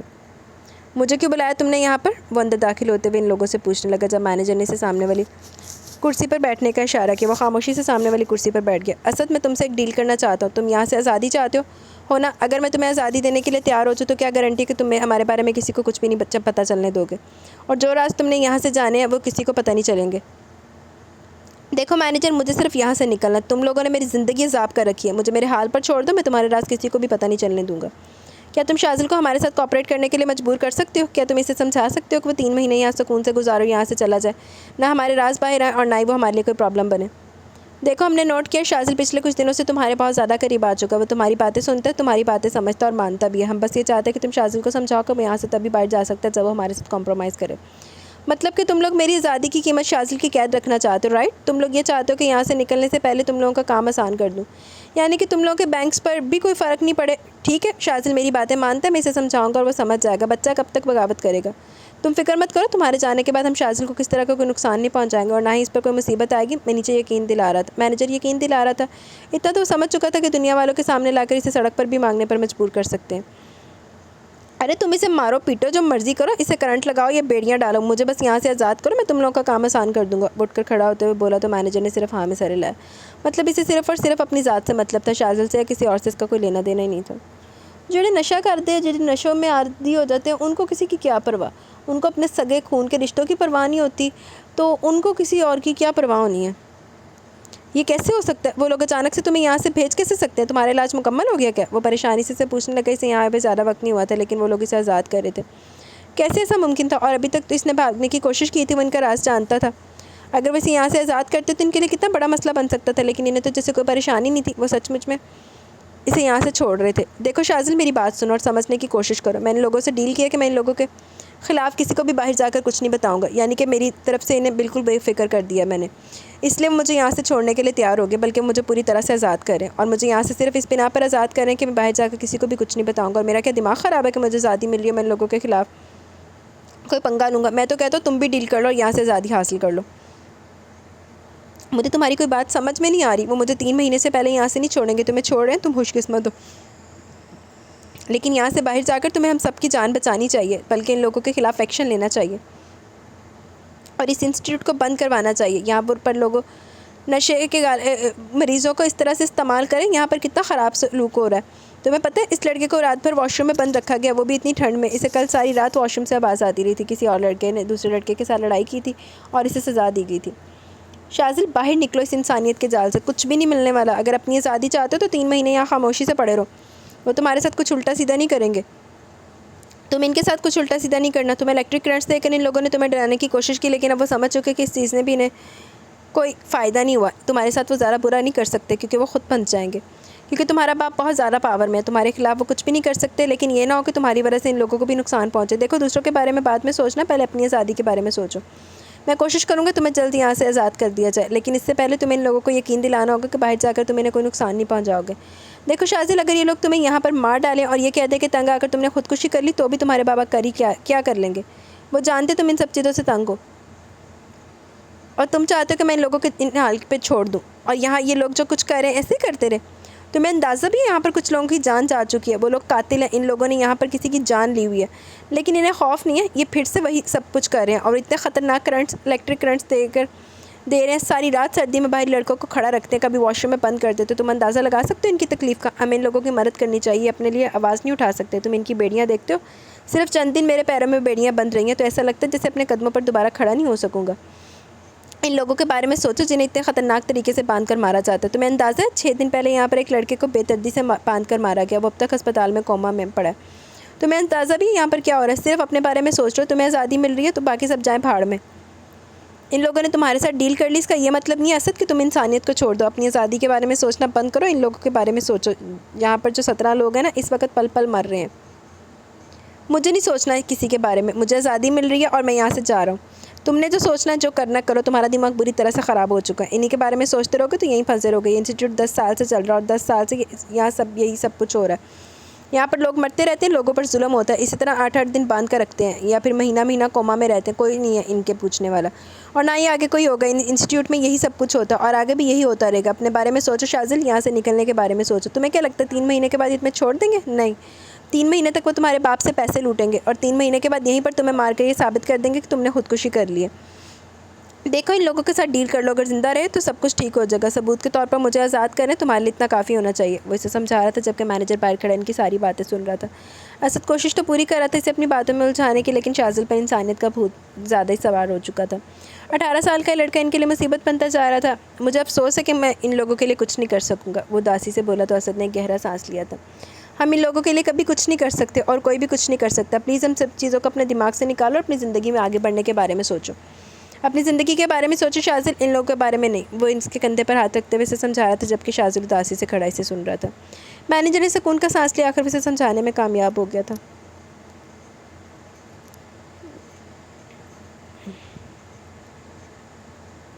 تمہارے ڈاکومنٹس میں اس میں یہ ثابت ہے کہ تم بالکل ٹھیک ہو چکے ہو. اب تم نشے سے دور ہو، اپنی زندگی آزادی سے جیو. مینیجر نے مسکراتے ہوئے کہا جبکہ اسد بہت خوش تھا کیونکہ اسے یہاں سے آزادی مل رہی تھی. وہ اپنے ڈاکومنٹس اٹھا کر باہر نکلا تو شاذل باہر ہی کھڑا تھا. شادی سے الوداع کرنے کے لیے اس کے گلے لگتے ہوئے اسد نے اسے پھر سے وہی ساری باتیں سمجھائی تھی. تم اچھے انسان ہو اسد، میں امید کرتا ہوں کہ تمہارے آگے کی زندگی خوشحال رہے گی. وہاں موجود اسٹاف اسے گڈ بائی وش کر رہا تھا جبکہ وہ ان سب کے گلے لگتا اپنی آزاد زندگی کی طرف لوٹ گیا تھا. یہاں پر اس کا کوئی علاج نہیں کیا گیا تھا بلکہ اسے مزید نشے کا پابند بنا دیا گیا تھا. وہ پہلے سے زیادہ نشہ کرتا تھا کیونکہ انہیں جو ڈرگس ٹائم ٹو ٹائم مل رہی تھی وہ ان کی طلب کو اور بڑھا رہی تھی. لیکن ان لوگوں کو اس چیز سے مطلب نہیں تھا. انہیں بس اتنا پتہ تھا کہ ڈرگس ملتی رہیں گی تب ان کے پیشنٹ پرسکون رہیں گے، اور انہیں صرف اور صرف ان لوگوں کو بالکل ٹھیک رکھنا تھا تاکہ وہ ان کے خاندان والوں پر ثابت کر سکے کہ ان کا اچھا علاج ہو رہا ہے. لعنت دے مارے بغیرت لوگ. اسد کو گئے 5 دن گزر چکے تھے اور اس کو یہاں آئے آج 20 دن ہو گئے تھے. ان 20 دنوں میں اس نے اگر کسی چیز کی طلب محسوس نہیں کی تھی تو وہ ڈرگ تھا جو اسے وقت بہ وقت دیا جا رہا تھا. اس کے بابا نے بہت دفعہ اسے بات کرنے کی کوشش کی لیکن وہ اسٹاف کے لوگ اس چیز میں کامیاب نہیں ہو سکے تھے. وہاں پر موجود لوگوں سے اس کی اچھی دوستی ہوتی جا رہی تھی اور یہاں پر سب کی اپنی اپنی کہانی تھی. یہاں پر موجود سب لوگوں میں اس کی عمر سب سے کم تھی. یہاں پر 2 لوگ تو ایسے تھے جنہیں اس نے ایک لمحے کے لیے بھی آزاد نہیں دیکھا تھا. ان کے ہاتھوں اور پیروں پر بیڑیاں بندھی ہوئی تھیں، وہ چل نہیں سکتے تھے، اٹھ نہیں سکتے تھے، کہیں جا نہیں سکتے تھے. وہاں موجود سب لوگ ان لوگوں کو حقیقت جانتے تھے لیکن کوئی بھی آواز اٹھانے کی ہمت نہیں کرتا تھا. کسی کی 3 مہینے کے کورس مکمل ہوتے تو دوبارہ سے کہہ کر اس کا علاج مکمل نہیں ہوا وہ 3 مہینے کا کورس پھر سے کروانے لگ جاتے جس میں کوئی علاج نہیں ہوتا تھا بلکہ ان لوگوں کو بہت برے طریقے سے ٹارچر کیا جاتا تھا. الیکٹرک کرنٹس کی مشین ہر وقت آن رہتی تھی کہ کسی بھی لڑکے میں ذرا سی بغاوت نظر آئی تو اس کی ہڈیوں تو کھلا کے رکھتے تھے. اسے ان چیخوں آہوں کی آواز سننے کی عادت ہو گئی تھی. ہر رات کوئی نہ کوئی ان لوگوں کا شکار ضرور بنتا تھا. بس اللہ پاک ایسے لوگوں سے بچائے، اللہ پاک غرق کرے ان حیوانوں کو. یہ تمہارے ہاتھ میں یہ بریسلٹ، یہ تو شاذل نے پہنا ہوا تھا نا، تم نے چوری کیا کیا؟ پی این اس کے سامنے چائے کا کپ رکھ رہا تھا جب اس کا دھیان اس کے بریسلٹ پر گیا. نہیں جی، میں نے چوری نہیں کیا، شاذل نے خود دے دیا مجھے. وہاں پر میں اس کے پیر کی پٹی کر رہا تھا تو اس نے کہا کہ تم رکھ لو. اس نے فوراً وہ بریسلٹ اس کی نظر سے چھپایا تھا جبکہ مینیجر کو کچھ گڑبڑ کا احساس ہوا. کم سے کم 5 لاکھ کا بریسلٹ تو وہ تھا وہ جو بے وجہ سے دے چکا تھا. وہ لڑکا بہت ہوشیار ہے، دھیان رکھو اس پر، وہ اس طرح کی طرف دیکھ کر بولا تھا جب شاذل کمرے کا دروازہ کھٹکھٹا کر اندر داخل ہوا. وہ پوری طرح سے شاذل کی طرف متوجہ ہو گیا جو آج کل بہت نیک بچہ بنا ہوا تھا. آپ میرے بریسلٹ کے بارے میں پوچھ رہے تھے؟ اس نے مجھے کھانے میں کچھ ملا کر دیا تھا، پتہ نہیں کیسے میں نے بریسلٹ اسے دے دیا. یہ میرے بابا نے مجھے برتھ ڈے پر گفٹ کیا تھا. خیر میں دی ہوئی چیزیں واپس نہیں لیتا، تم اسے رکھ سکتے ہو. اس کے چھپانے پر وہ مسکرا کر بولا تھا. شاذل اتنا بھی دیالو نہیں ہونا چاہیے، تمہارا بریسلٹ کافی مہنگا تھا تو میں اس طرح سے نہیں دینا چاہیے تھا. خیر تم یہاں کیوں آئے ہو؟ اس کے اچانک کمرے میں آنے کا مطلب وہ سمجھ نہیں پایا تھا. میں پوچھنے آیا تھا کہ اب میں گارڈن میں جا کر بیٹھ سکتا ہوں، مجھے اندر کافی زیادہ گھٹن ہو رہی ہے، اگر آپ کسی کو ساتھ بھیجنا چاہیں تو بھیج سکتے ہیں. وہ اس کے سامنے کھڑا پوچھنے لگا تو مینیجر نے مسکرا کر ہاں میں سر ہلایا اور پی این کو اس کے ساتھ جانے کا اشارہ کیا جو فوراً ہاں میں سر ہلا کر اس کے پیچھے باہر نکل گیا تھا. تمہیں کس گدھے کے بچے نے کہا تھا بریسلٹ پہن کر سیدھے مینیجر کے آفس پہنچو؟ اتارو اسے، اور اب اس کی نظروں میں نہیں آنی چاہیے میری دیوی کوئی بھی چیز. وہ غصے سے گھورتے ہوئے بولا تو پی این نے گھبرائے ہوئے ہاں میں سر ہلایا. صاحب جی اتنا مہنگا بریسلٹ تھا، مجھے لگا کہ میں اپنے سامان کے ساتھ رکھوں گا تو وہاں چوری ہو جائے گا، اس لیے پہن لیا، معاف کر دیجیے، اب غلطی نہیں ہوگی، آپ کا کام میں نے کر دیا. گڈ، تمہیں اس کام کا معاوضہ ضرور ملے گا. میری انگوٹھی دیکھ رہے ہو، یہ کم سے کم اگر ہوئی نا تو 10 لاکھ کی تو ہوگی. اگر میں اپنے مقصد میں کامیاب ہو گیا نا تو یہ انگوٹھی تمہاری. دیکھو یار وہ لوگ لوٹ رہے ہیں، کھا رہے ہیں، تمہیں کیا دے رہے ہیں؟ صرف پی این کی پے اور زیادہ 5-6 ہزار فالتو ان کے راز چھپانے کے لیے. لیکن میں تمہیں اپنا فیوریٹ 7 لاکھ کا بریسلٹ دے چکا ہوں اور یہ 10 لاکھ کی انگوٹھی بھی دے رہا ہوں. اور تم دیکھ سکتے ہو میرے گلے میں ایک چین بھی ہے، یہ میرے بابا نے مجھے آئی تھنک کوئی 3 سال پہلے گفٹ کی ہے. اس کی قیمت کتنی ہے مجھے اندازہ نہیں، لیکن تم کہہ رہے تھے نا کہ وزن میں تم اندازہ لگا سکتے ہو۔ وہ اپنی چین اتار کے اس کے ہاتھ میں پکڑاتے ہوئے بولا، جبکہ پی این چمکتی آنکھوں سے اسے دیکھ ہی رہا تھا کہ شازل نے وہ چین واپس چھین لی۔ یار تم ان سب چیزوں سے اپنا چھوٹا موٹا خود کا بزنس شروع کر سکتے ہو، کیا خیال ہے تمہارا؟ شازل خان کبھی اپنا وعدہ نہیں توڑتا۔ آپ فکر نہ کرو صاحب، میں آپ کا کام اتنی صفائی سے کروں گا کسی کو کانوں کان خبر نہیں ہوگی، وہ پورے یقین سے بولا، جبکہ شازل مسکرا کر وہیں ڈیسک کھینچ کر بیٹھ گیا اور اس طرف باہر اس لیے آیا تھا کیونکہ اسے یقین تھا کہ یہ پی این ہرگز کسی کو شک کی نظر میں نہیں آئے گا، کیونکہ وہ بہت زیادہ ڈرپوک تھا، اور دوسری بات یہ تھی کہ یہاں پر اتنی دور کوئی ان کی باتیں نہیں سن سکتا تھا۔ ایک ہفتہ مزید گزر چکا تھا اور وہ اب تک بالکل پرسکون تھا، کس طرح کی الٹی سیدھی حرکت نہیں کر رہا تھا۔ اب تو مینیجر بھی اس پر کافی زیادہ یقین کرنے لگا تھا، وہ بھی اس کے کافی اچھے طریقے سے بات کرتا تھا۔ اس وقت اس پر کسی طرح کی کوئی سختی نہیں کی جا رہی تھی، باہر لان تک بھی جاتا تھا اور سب کے ساتھ باتیں کرتا، ہنستا کھیلتا اور واپس آ جاتا۔ وہ بالکل نارمل تھا اور مینیجر اس کا نارمل پن دیکھتے ہوئے پرسکون ہو گیا۔ اسد کی باتوں کا اس نے بہت زیادہ اثر لیا تھا۔ اسد نے تو دوبارہ اپنی شکل بھی نہیں دکھائی اور نہ ہی اس کی کوئی خبر ملی، نہ جانے وہ کس طرف چلا گیا تھا، اور انہیں مطلب بھی نہیں تھا اس سے، وہ کہیں پر بھی جائے انہیں کوئی فرق نہیں پڑتا، بس وہ ان کا راز نہ کھولے اور کچھ بھی نہیں چاہیے تھا۔ اور اسد بھی یقیناً ان کی باتوں کو بہت اچھے طریقے سے سمجھ گیا تھا، آزادی کا اس نے ٹھیک سے فائدہ اٹھایا تھا، اس وقت وہ بالکل اپنی زندگی مدد سے جی رہا تھا۔ تمہارے بابا تم سے بات کرنا چاہتے ہیں، ایک بار بات کر لو ان سے بیٹا، تمہارا باپ ہے وہ پریشان ہے تمہارے لیے، ایک بار صحیح تمہاری ناراضگی جائز ہے، ہم نے تمہیں اپنے اب سے بدگمان کر دیا، لیکن ان سے بات تو کر لو نا، انہیں بتاؤ کہ تم یہاں ٹھیک ہو، وہ تمہیں لے کر بے فکر ہو جائیں، 3 ماہ کے بعد تم ان سے ملو گے۔ وہ اس کے پاس بیٹھا اسے سمجھا رہا تھا۔ دیکھیں سر، میں ان سے بات نہیں کرنا چاہتا اور یہ میرا ان کا پرسنل معاملہ ہے، آپ اس میں انٹرفیئر نہ کریں۔ میں آپ کے ساتھ کوآپریٹ کر رہا ہوں نا، میں کس طرح کی کوئی غلطی نہیں کر رہا ہوں، نہ ہی میں کوئی غلطی کرنا چاہتا ہوں۔ میں 3 مہینے کا عرصہ گزار کر یہاں سے چلا جانا چاہتا ہوں، اور پلیز اب مجھے ادھر ادھر کے معاملات میں مت الجھائیں۔ یہ میرا اور میرے باپ کا معاملہ، ہم خود بعد میں دیکھ لیں گے، پلیز، وہ ریکویسٹ کرتے ہوئے بول رہا تھا، جبکہ وہ بنا کچھ بولے اس کے قریب سے اٹھنے لگا۔ ٹھیک ہے شازل، اب میں تمہیں اس بارے میں کچھ نہیں کہوں گا، یہ تمہارا اور تمہارے باپ کا معاملہ ہے، تم ٹھیک کہہ رہے ہو، مجھے اس میں انٹرفیئر نہیں کرنا چاہیے، اب سے میرا اس چیز سے کوئی لینا دینا نہیں ہے۔ وہ اس کے قریب سے اٹھتا اندر کی طرف چلا گیا۔ اس وقت وہ کوئی غلطی کرنا ہی نہیں چاہتا تھا، جب شازل اس کے کنٹرول میں تھا تو اسے ہر چیز کو اپنے بہت اچھے طریقے سے کرنا تھا۔ 3 مہینے کے بعد یہ کیس ہی ختم ہو جانا تھا اور ان کی جان چھوٹ جانی تھی۔ رات تقریباً 2 بجے کا وقت تھا، وہ باہر آرام سے صوفے پر بیٹھا جاگ رہا تھا۔ اس وقت اس کے آس پاس کوئی بھی نہیں تھا، اسے یقین تھا کہ تقریباً سب لوگ ہی سو چکے ہوں گے۔ آج رات وہ بہت بڑا کام کرنے جا رہا تھا، اگر مینیجر یا اس کے اسٹاف کو خبر ہو جاتی تو پتہ نہیں وہ لوگ اس کے ساتھ کیا کرتے، یقیناً جان سے مار ڈالتے، لیکن اس نے کام بہت ہوشیاری سے کیا تھا۔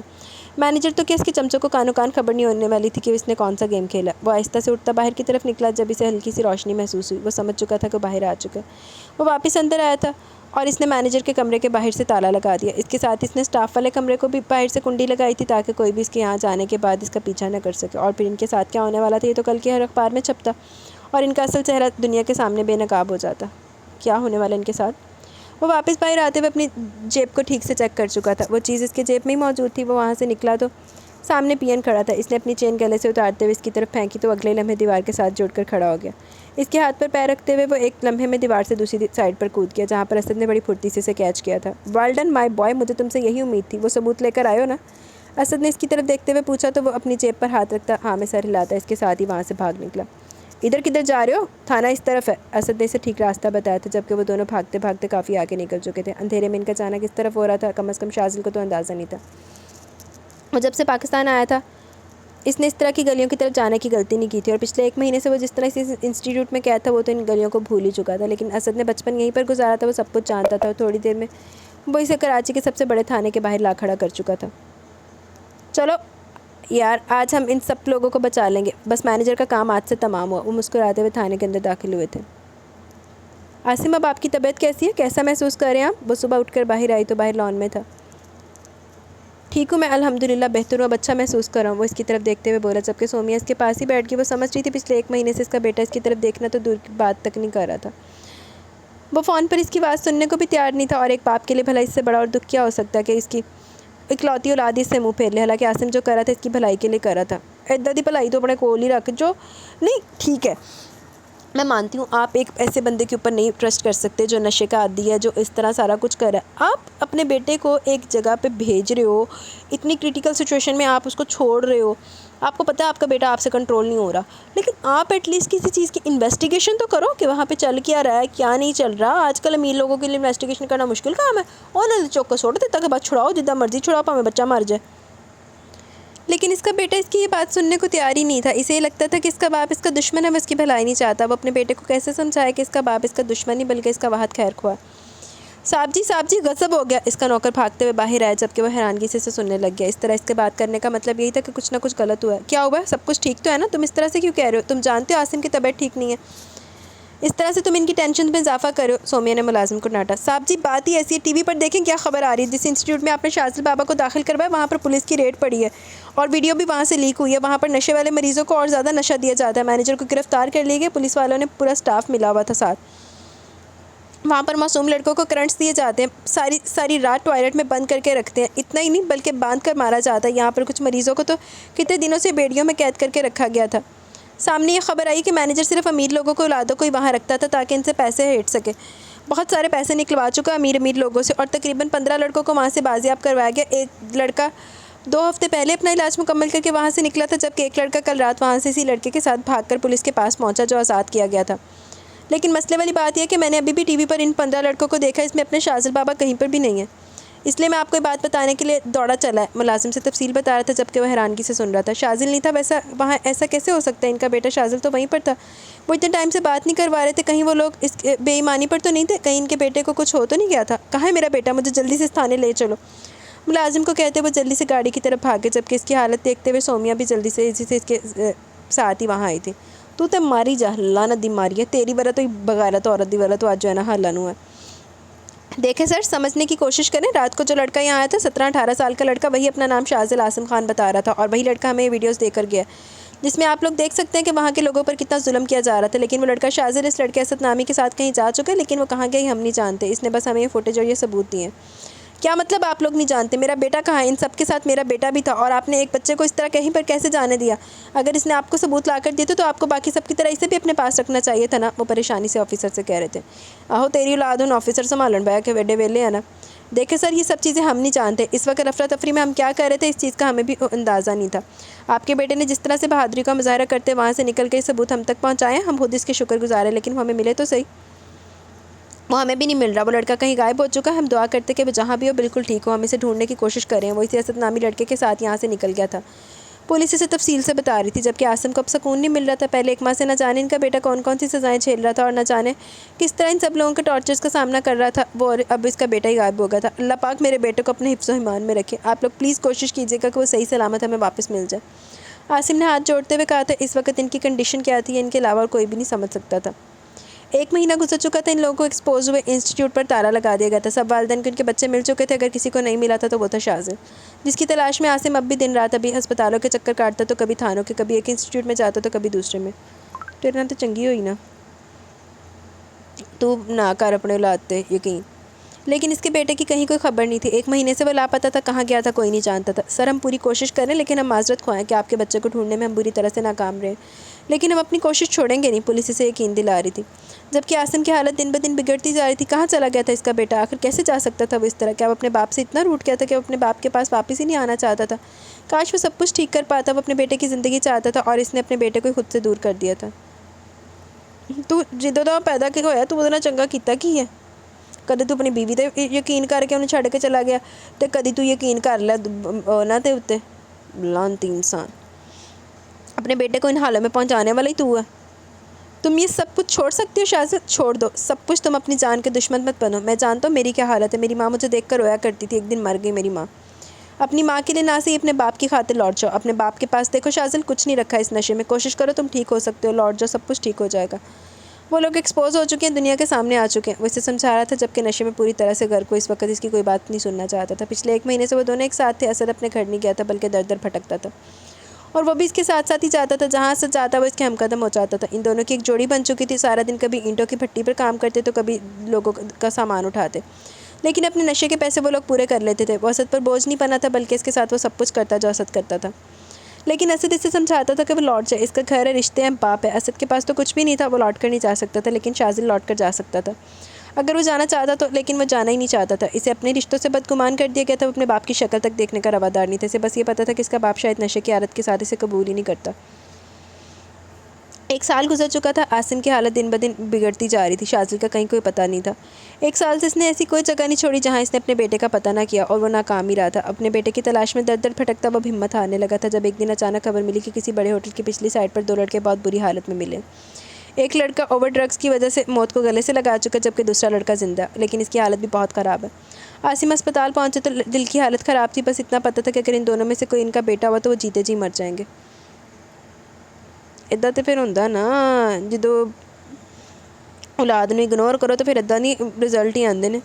ان میں سے ایک لڑکا اوور ڈرگ کی وجہ سے مر چکا تھا، یہ سوچ کر ان کی جان جا رہی تھی۔ آئیے سر اندر آئیں، ایک لڑکے کی لاش کو ہم فرینسک ڈپارٹمنٹ میں لے کر جا چکے ہیں جبکہ دوسرا اسپتال میں داخل ہے، فی الحال اسے ہوش نہیں آیا اور جتنی بری اس کی حالت ہے آپ دیکھ سکتے ہیں کہ شاید ہی وہ ٹھیک ہو سکے۔ انسپکٹر اسے اپنے ساتھ اندر کمرے میں لے کر آیا تھا جبکہ سامنے بیڈ پر اپنے بیٹے کو کسی لاش کی طرح پڑے دیکھ وہ تڑپ اٹھے تھے۔ یہ میرا بیٹا انسپکٹر، یہ میرا بیٹا، یہ میرا شازل ہے، یا اللہ یہ کیا حالت ہے اس کی۔ وہ تڑپ کر اس کے چہرے کو چومنے لگے جو ہوش و حواس کی دنیا سے بہت دور جا چکا تھا۔ فی الحال یہ بے ہوش ہے، اسے جیسے ہوش آئے گا ہم تھوڑی بہت انکوائری کر کے اسے آپ کے ساتھ بھیج دیں گے، فکر نہیں کریں۔ ہم آپ کے بیٹے کو یہاں سے نکلنے نہیں دیں گے۔ اس وقت یہ صدمے میں اسد نامی جو لڑکا اوور ڈرگز کی وجہ سے مرا وہ اس کا بہت عزیز دوست تھا، وہ کافی وقت سے اس کے ساتھ تھا، اس کی موت کو یہ قبول نہیں کر پا رہا۔ پولیس والا ان کے ساتھ کھڑا انہیں بتا رہا تھا، بس اپنے بیٹے کا چہرہ دیکھ رہے تھے۔ 19 سال کی عمر میں اپنی عمر سے کئی زیادہ بڑا لگنے لگا تھا۔ چہرے پر بڑی ہوئی داڑھی اور آنکھوں کے نیچے سرخ حلقے اس کی حالت کو بیان کر رہے تھے۔ وہ وہیں اس کے پاس بیٹھتے ہوئے اس کے ہوش میں آنے کا انتظار کرنے لگ گئے اور وہ اسے خود سے دور نہیں جانے دینے والے تھے۔ وہ فیصلہ کر چکے تھے کہ چاہے کچھ بھی کیوں نہ ہو جائے اب وہ اپنے بیٹے کو اپنے پاس ہی رکھیں گے۔ اسے ہوش آتے ایک دفعہ پھر سے اسد اس پر پوری طرح سے حاوی ہو گیا۔ وہ اسے روک رہا تھا، وہ اسے منع کر رہا تھا اسے اتنا ڈرگ نہیں لینا چاہیے، لیکن وہ سننے کو تیار ہی نہیں تھا، صرف اس لیے کہ جس لڑکی سے وہ محبت کرتا ہے اس کی شادی ہو گئی تھی۔ محبت بھی کیا چیز ہے، انسان کو لمحوں میں ختم کر دیتی ہے اور اس کی محبت نے اسے ختم کر دیا تھا۔ کاش وہ اپنے اس عزیز دوست کے لیے کچھ کر پاتا، کاش وہ اسے اس تکلیف سے باہر نکال پاتا، اسے بتا پاتا کہ جو کچھ ہوا وہ اسے بھول کر وہ آگے بڑھنے کی کوشش کرے، لیکن ایسا ممکن ہی نہیں تھا۔ اسد نے اس کی بات کو سمجھنے کی کوشش نہیں کی تھی، وہ اسے چھوڑ کر چلا گیا تھا ہمیشہ کے لیے۔ اس کی اتنے روکنے کے باوجود بھی نہ رکا تھا، وہ اس نے اتنی ڈرگز لی تھی کہ ڈرگز نے اس کی زندگی ختم کر دی تھی اور اپنے دوست کو دنیا میں اکیلا چھوڑ کر چلا گیا تھا۔ اسے اسد بہت خود غرض محسوس ہوا، اپنی تکلیف کم کرنے کے لیے اس نے موت کو گلے لگا لیا، سوچے بغیر کہ اسے اب بھی ایک بڑے بھائی کی ضرورت ہے، ایک دوست کی ضرورت تھی۔ اس نے اپنے بہت قریب اپنے باپ کو دیوار کے ساتھ سر لگائے دیکھ کر دوبارہ آنکھیں بند کر لی۔ اسے دیکھ کر اس کے دل میں کوئی جذبہ نہیں جاگا، کسی قسم کی محبت نے اپنا سر نہیں اٹھایا تھا۔ اسے یاد تھا تو بس اتنا کہ اس شخص نے صرف اس وجہ سے اسے خود سے دور کیا کیونکہ وہ ڈرگز لیتا تھا اور اب تو وہ ڈرگز کے بغیر شاید جی بھی نہیں سکتا تھا۔ ہاں لیکن وہ اپنے باپ کے بغیر جی سکتا تھا، اسے اپنے باپ کی ضرورت نہیں تھی۔ وہ دوبارہ سے آنکھیں بند کرتے ہوئے خود کو سکون پہنچانے کی کوشش کرنے لگا، لیکن بار بار اس کی آنکھوں کے سامنے اسد کے ساتھ گزارے وہ لمحات گزرنے لگے۔ وہ کھانا کھائیں یا نہ کھائیں لیکن اپنے ڈرگز کے لیے پیسے بچا کر رکھتے تھے۔ جب طلب حد سے زیادہ حاوی ہوتی وہ اپنی جان سے بڑھ کر کام کر لیتے تھے۔ کچھ لوگ تو فائدہ اٹھاتے تھے، جن کو پتہ چل جاتا کہ انہیں پیسے کس مقصد سے چاہیے، وہ ان سے تھوڑے سے پیسوں کی خاطر ڈبل ٹرپل کام لیتے اور وہ کر لیتے تھے کیونکہ اس وقت طلب حاوی ہوتی تھی۔ لیکن آج اسے کسی چیز کی طلب نہیں تھی، وہ خاموش پڑا تھا۔ آج اسے اپنا دوست چاہیے تھا جو اسے چھوڑ کر جا چکا تھا، وہ رویا نہیں تھا، اس کے لیے اس کی آنکھوں سے آنسو کا ایک قطرہ نہیں بہا تھا۔ ہاں لیکن وہ اپنے دوست کو مس کر رہا تھا۔ پولیس والا اندر داخل ہوا تو اس نے آنکھیں کھول کر دروازے کی طرف دیکھا، تبھی عاصم بھی جاگ کر اس کے سر پر ہاتھ پھیرنے لگا۔ اسے جاگتے دیکھ کر وہ ہلکا سا مسکرایا، لیکن شازل چہرہ پھیر چکا تھا۔ اس کی ناراضگی کو محسوس کر کے عاصم تڑپ اٹھا تھا۔ شازل بیٹا کیسے ہو تم؟ اب کیسی طبیعت ہے تمہاری؟ پولیس والا اس کے پاس آ کر پوچھنے لگا تھا۔ ٹھیک ہوں میں اور یہاں سے جانا چاہتا ہوں۔ وہ اٹھنے لگا کہ عاصم نے اس کے سینے پر ہاتھ رکھ کر اسے روک لیا۔ شازل بیٹا تمہارا علاج مکمل ہو جائے ہم گھر چلیں گے، وہ اسے سمجھاتے ہوئے بولے تھے۔ کون سا علاج اور کون سا گھر اور آپ کون ہیں؟ وہ ان کا ہاتھ اپنے سینے سے ہٹاتے ہوئے اٹھ بیٹھا تھا۔ کیا مطلب ہے تمہارا شازل؟ میں باپ ہوں تمہارا۔ اس کی اتنی بیگانگی پر وہ تڑپ اٹھے تھے لیکن اسے کوئی پرواہ نہیں تھی۔ نہیں آپ میرے باپ نہیں ہیں، اگر میرے باپ ہوتے تو کیا مجھے اس جہنم میں پھینکتے؟ آپ ایک بلینئر عاصم خان ہیں، ایک بزنس مین ہیں جنہیں دنیا والوں کے سامنے یہ بتاتے ہوئے شرم آتی کہ ان کا بیٹا ڈرگز لیتا ہے، اسی لیے آپ اس کی ڈرگز چھڑوانے کے لیے اسے کبھی ایک انسٹیٹیوٹ میں پھینکتے تو کبھی دوسرے میں، کبھی ہسپتالوں میں جا کر علاج کرواتے۔ میں جیسا ہوں ویسا قبول کیوں نہیں کر لیتے آپ؟ آج میں اس حالت میں آپ کی وجہ سے ہوں، میرا کوئی قصور نہیں تھا جس کی سزا میں بھگت رہا ہوں۔ سب کچھ آپ کی وجہ سے ہوا تھا، آپ لوگ مجھے چھوڑ کر گئے تھے، آپ نے دوسری شادی کی تو میری پرواہ نہیں رہی۔ آپ کو اپنے بیٹے کے ہونے یا نہ ہونے سے ذرا آپ کے بزنس کی پڑی تھی، تو اب جائیے کریے بزنس، مجھے ضرورت نہیں ہے آپ کی، نہ آپ کی، نہ آپ کی نام کی، نہ آپ کی دولت کی، کچھ نہیں چاہیے مجھے۔ میں جیسا ہوں، جو ہوں، خوش ہوں اور میں اپنے آپ کو اس حالت میں قبول کر چکا ہوں۔ مجھے اپنی زندگی گزارنے کے لیے نہ تو آپ کے نام کی ضرورت ہے اور نہ ہی آپ کے سہارے کی۔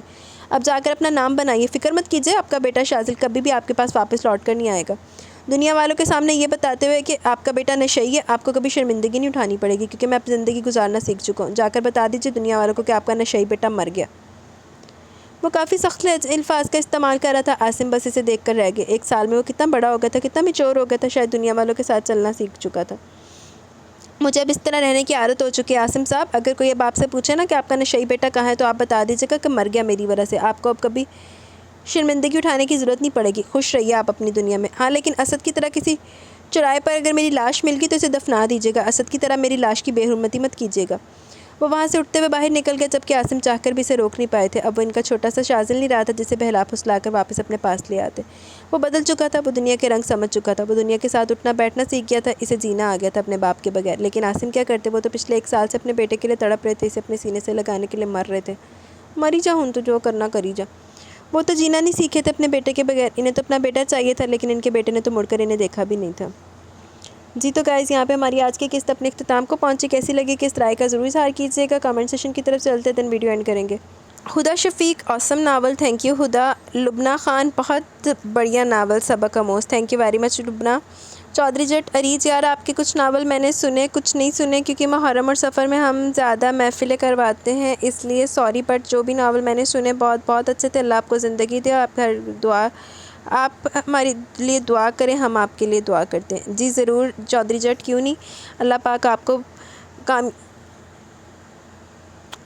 آپ کی ساری دعائیں قبول کرے، آپ کی جائز تمنائیں پوری کرے، آمین۔ تھینک یو ویری مچ۔ چلیں کوئی نہیں، جو آپ نے نہیں سنے وہ آپ اب سن لیں۔ Thank you Chaudhry Jatt. طیبہ اشرف، بہت بہت زبردست novel, amazing, thank you very much Tayyaba. Ali Baig, very very beautiful happy end novel, fantastic end, thank you very much Ali Baig. Awais Soomro, جان تیرے قدمہ وچ رکھی ہوئی ہے ریڈ شاہ پلیز۔ جی کر دیا ہے، لیکن اب آپ کا کمنٹ مجھے نظر آئے، ذرا اوپر نہاتے آئیں۔ ابو Bakr Shawal, nice novel, thank you Abu Bakr شوال۔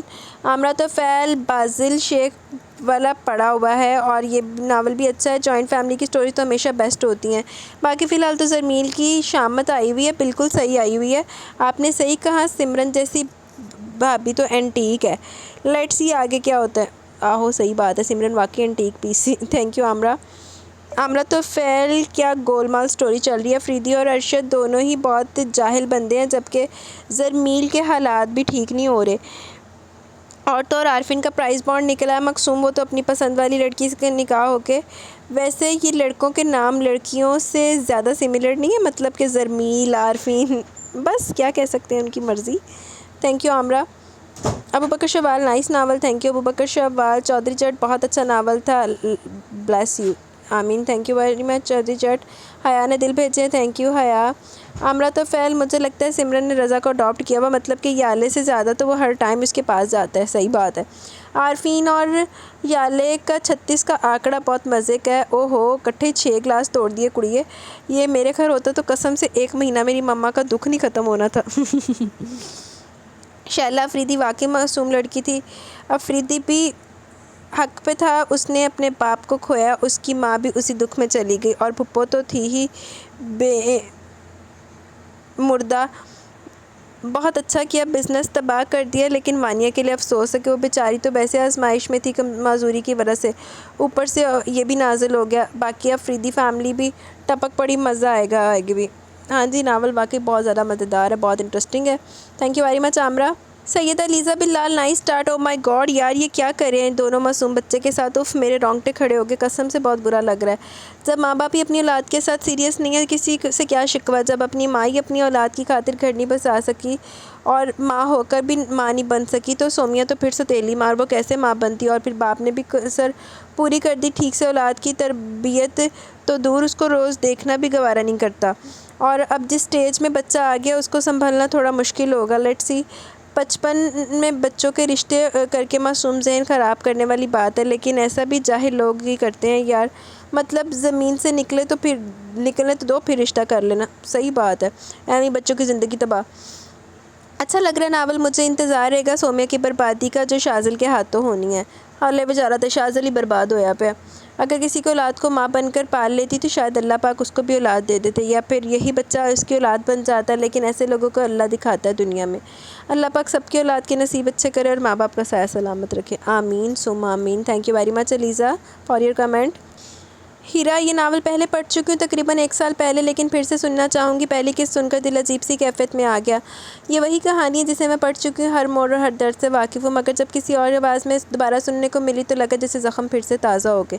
شاذل کا کردار دل کو بہت دکھ دیتا ہے، ایک ایسا بچہ جسے والدین کی محبت نصیب نہیں ہوئی، جس کے دل میں ستیلی ماں نے یہ بات ڈال دی کہ تمہارے باپ کو تم سے کوئی محبت نہیں۔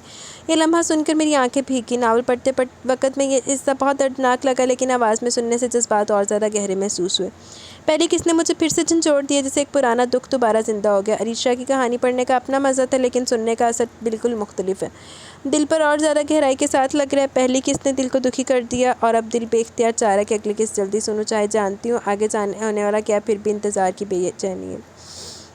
یہ تو آپ نے بالکل صحیح کہا کہ یہ باتیں واقعی بہت زیادہ دکھی تھی، بہت زیادہ برا ہوا شاذل کے ساتھ، وہ ایسا ڈیزرو نہیں کرتا تھا وہ بچہ۔ تو باقی انشاءاللہ آپ کو ٹائملی قسط ملتی جائے گی، انجوائے کریں۔ تھینک یو ہیرا۔ طیبہ اشرف، میں بتاتی ہوں آپ کو نیم آخری قسط میں۔ سیدہ لیزا بلال، نائس ایپیسوڈ، اچھا لگ رہا ہے۔ عالم شاہ اپنے آپ کو توپ چیز سمجھتا ہے۔ اچھا، عالم شاہ پہ چلی گئی ہیں آپ۔ عالم شاہ واقعی توپ چیز سمجھ رہا سی۔ Thank you very much Liza, لیکن آپ کا دل ٹوٹے گا یہ ناول سن کے۔ اویس سومرو، خالی شرلیاں پٹاخے نہیں بھیجنے، ریویو دیں آپ۔ میں نے آپ لوگوں کی فرمائش پوری کی، آپ کی اور دو تین لوگ اور تھے، مجھے نام بھی زبان پہ نہیں چڑھ رہے ان کے، لیکن مجھے نام دیکھ کے یاد آ جائے گا کہ کس نے کہا ہے، تو اپنے کمنٹس اور ریویوز دیں مجھے، چولیاں پٹاخے نہ خالی بھیجیں۔ اسما سراج نے دل بھیجے ہیں، thank you Asma Siraj, beautiful, thank you Asma. Lewis Sloan, بہت ہی زبردست، thank you Lewis Sloan ji. تو گائز باقی کمنٹ سیشن انشاءاللہ نیکسٹ ایپیسوڈ میں۔ اب مجھے دے اجازت، انشاءاللہ جلد ملیں گے ہم نیو ایپیسوڈ کے ساتھ۔ اپنا بہت سارا خیال رکھیں، دعاؤں میں یاد رکھیں۔ اللہ حافظ۔